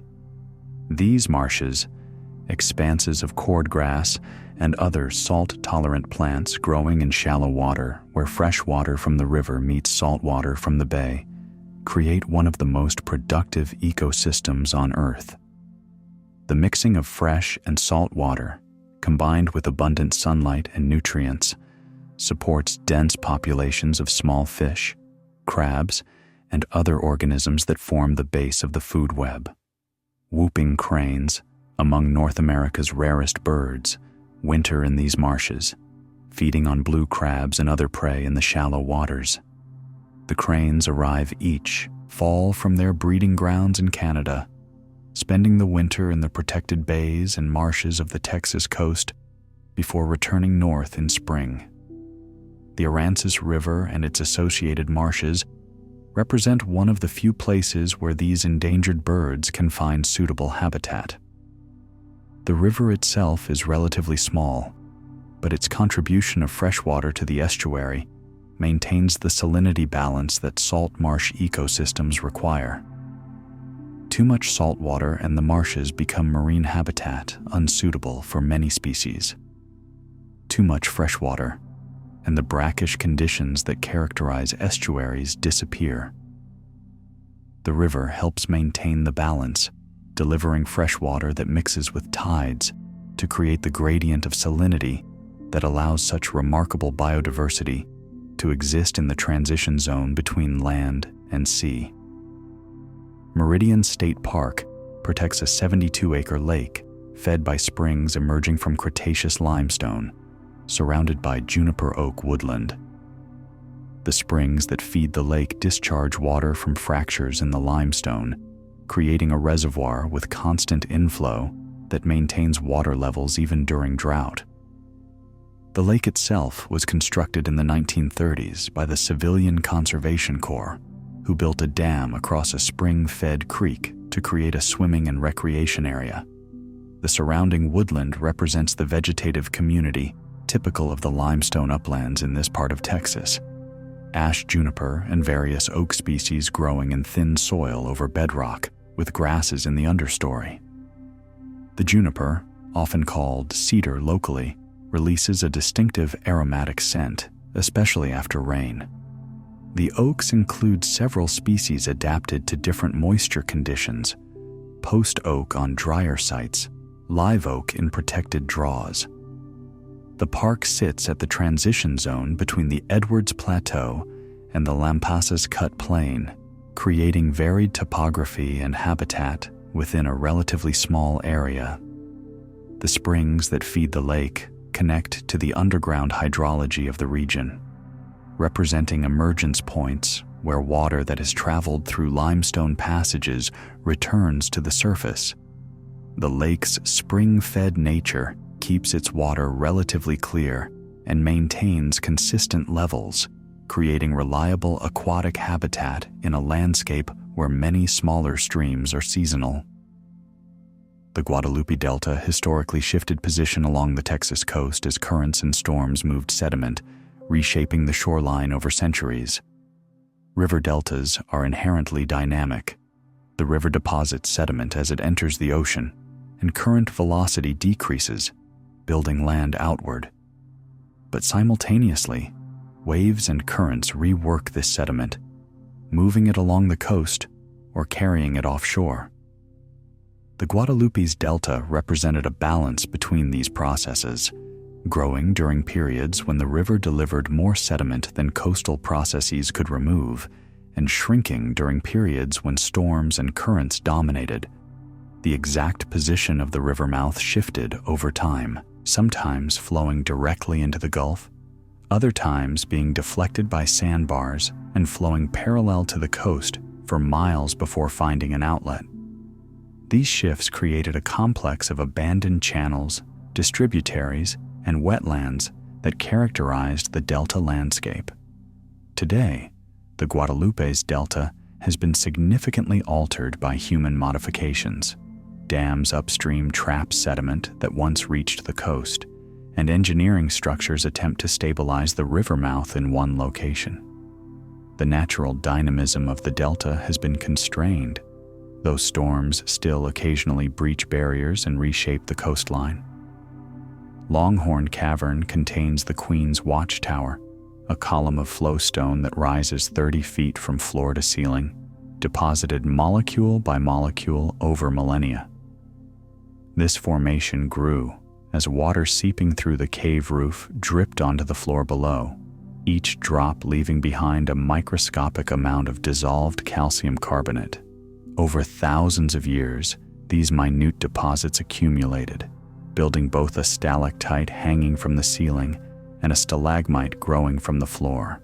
Eventually, the two met and fused, creating a column connecting floor to ceiling. The flowstone coating gives the column its distinctive appearance. Water flowing down the sides of the growing column deposited calcite in layers that created smooth, flowing surfaces. The Queen's Watchtower represents perhaps 100,000 years of deposition, possibly more, each layer recording a moment when water carried dissolved minerals through the rock above, dripped through the cave atmosphere, and deposited its mineral load as solid stone. The formation continues to grow, though imperceptibly. Water still seeps through the rock, still deposits calcite, still adds to the structure. In another 100,000 years, the column will be slightly larger, its surface slightly more elaborate, continuing a process that began long before humans existed and will continue long after. The Pedernales River Valley contains some of the oldest exposed rock in Texas, with outcrops of valley spring gneiss visible where the river cuts through the Llano uplift. This metamorphic stone formed 1.2 billion years ago, existing before the Cambrian explosion of life, before plants colonized land, before even the simplest animals left fossils in ancient seas. When you stand beside the Pedernales and look at these outcrops, you're seeing stone that existed through almost a quarter of Earth's entire history. The rock has witnessed the assembly and breakup of multiple supercontinents. It was already ancient when the limestone formations of central Texas were deposited as sediments in Cretaceous seas. The river has cut down through younger formations to expose this ancient basement rock, creating a valley where you can see the foundations on which Texas's more recent geology is built. The gneiss shows distinctive banding, light and dark layers reflecting different mineral compositions, created when the original rock was subjected to such intense heat and pressure that minerals reorganized themselves without melting. These bands flow through the rock like frozen currents, recording deformation that occurred deep underground over 1 billion years ago. The river continues to erode these ancient rocks, grain by grain, slowly wearing down stone that has endured for more than 1 billion years. And in time, measured in millions of years, even this ancient foundation will be worn away, transformed from solid rock into sediment that will eventually become new stone, continuing the cycle that has shaped and reshaped Earth's surface since the planet formed.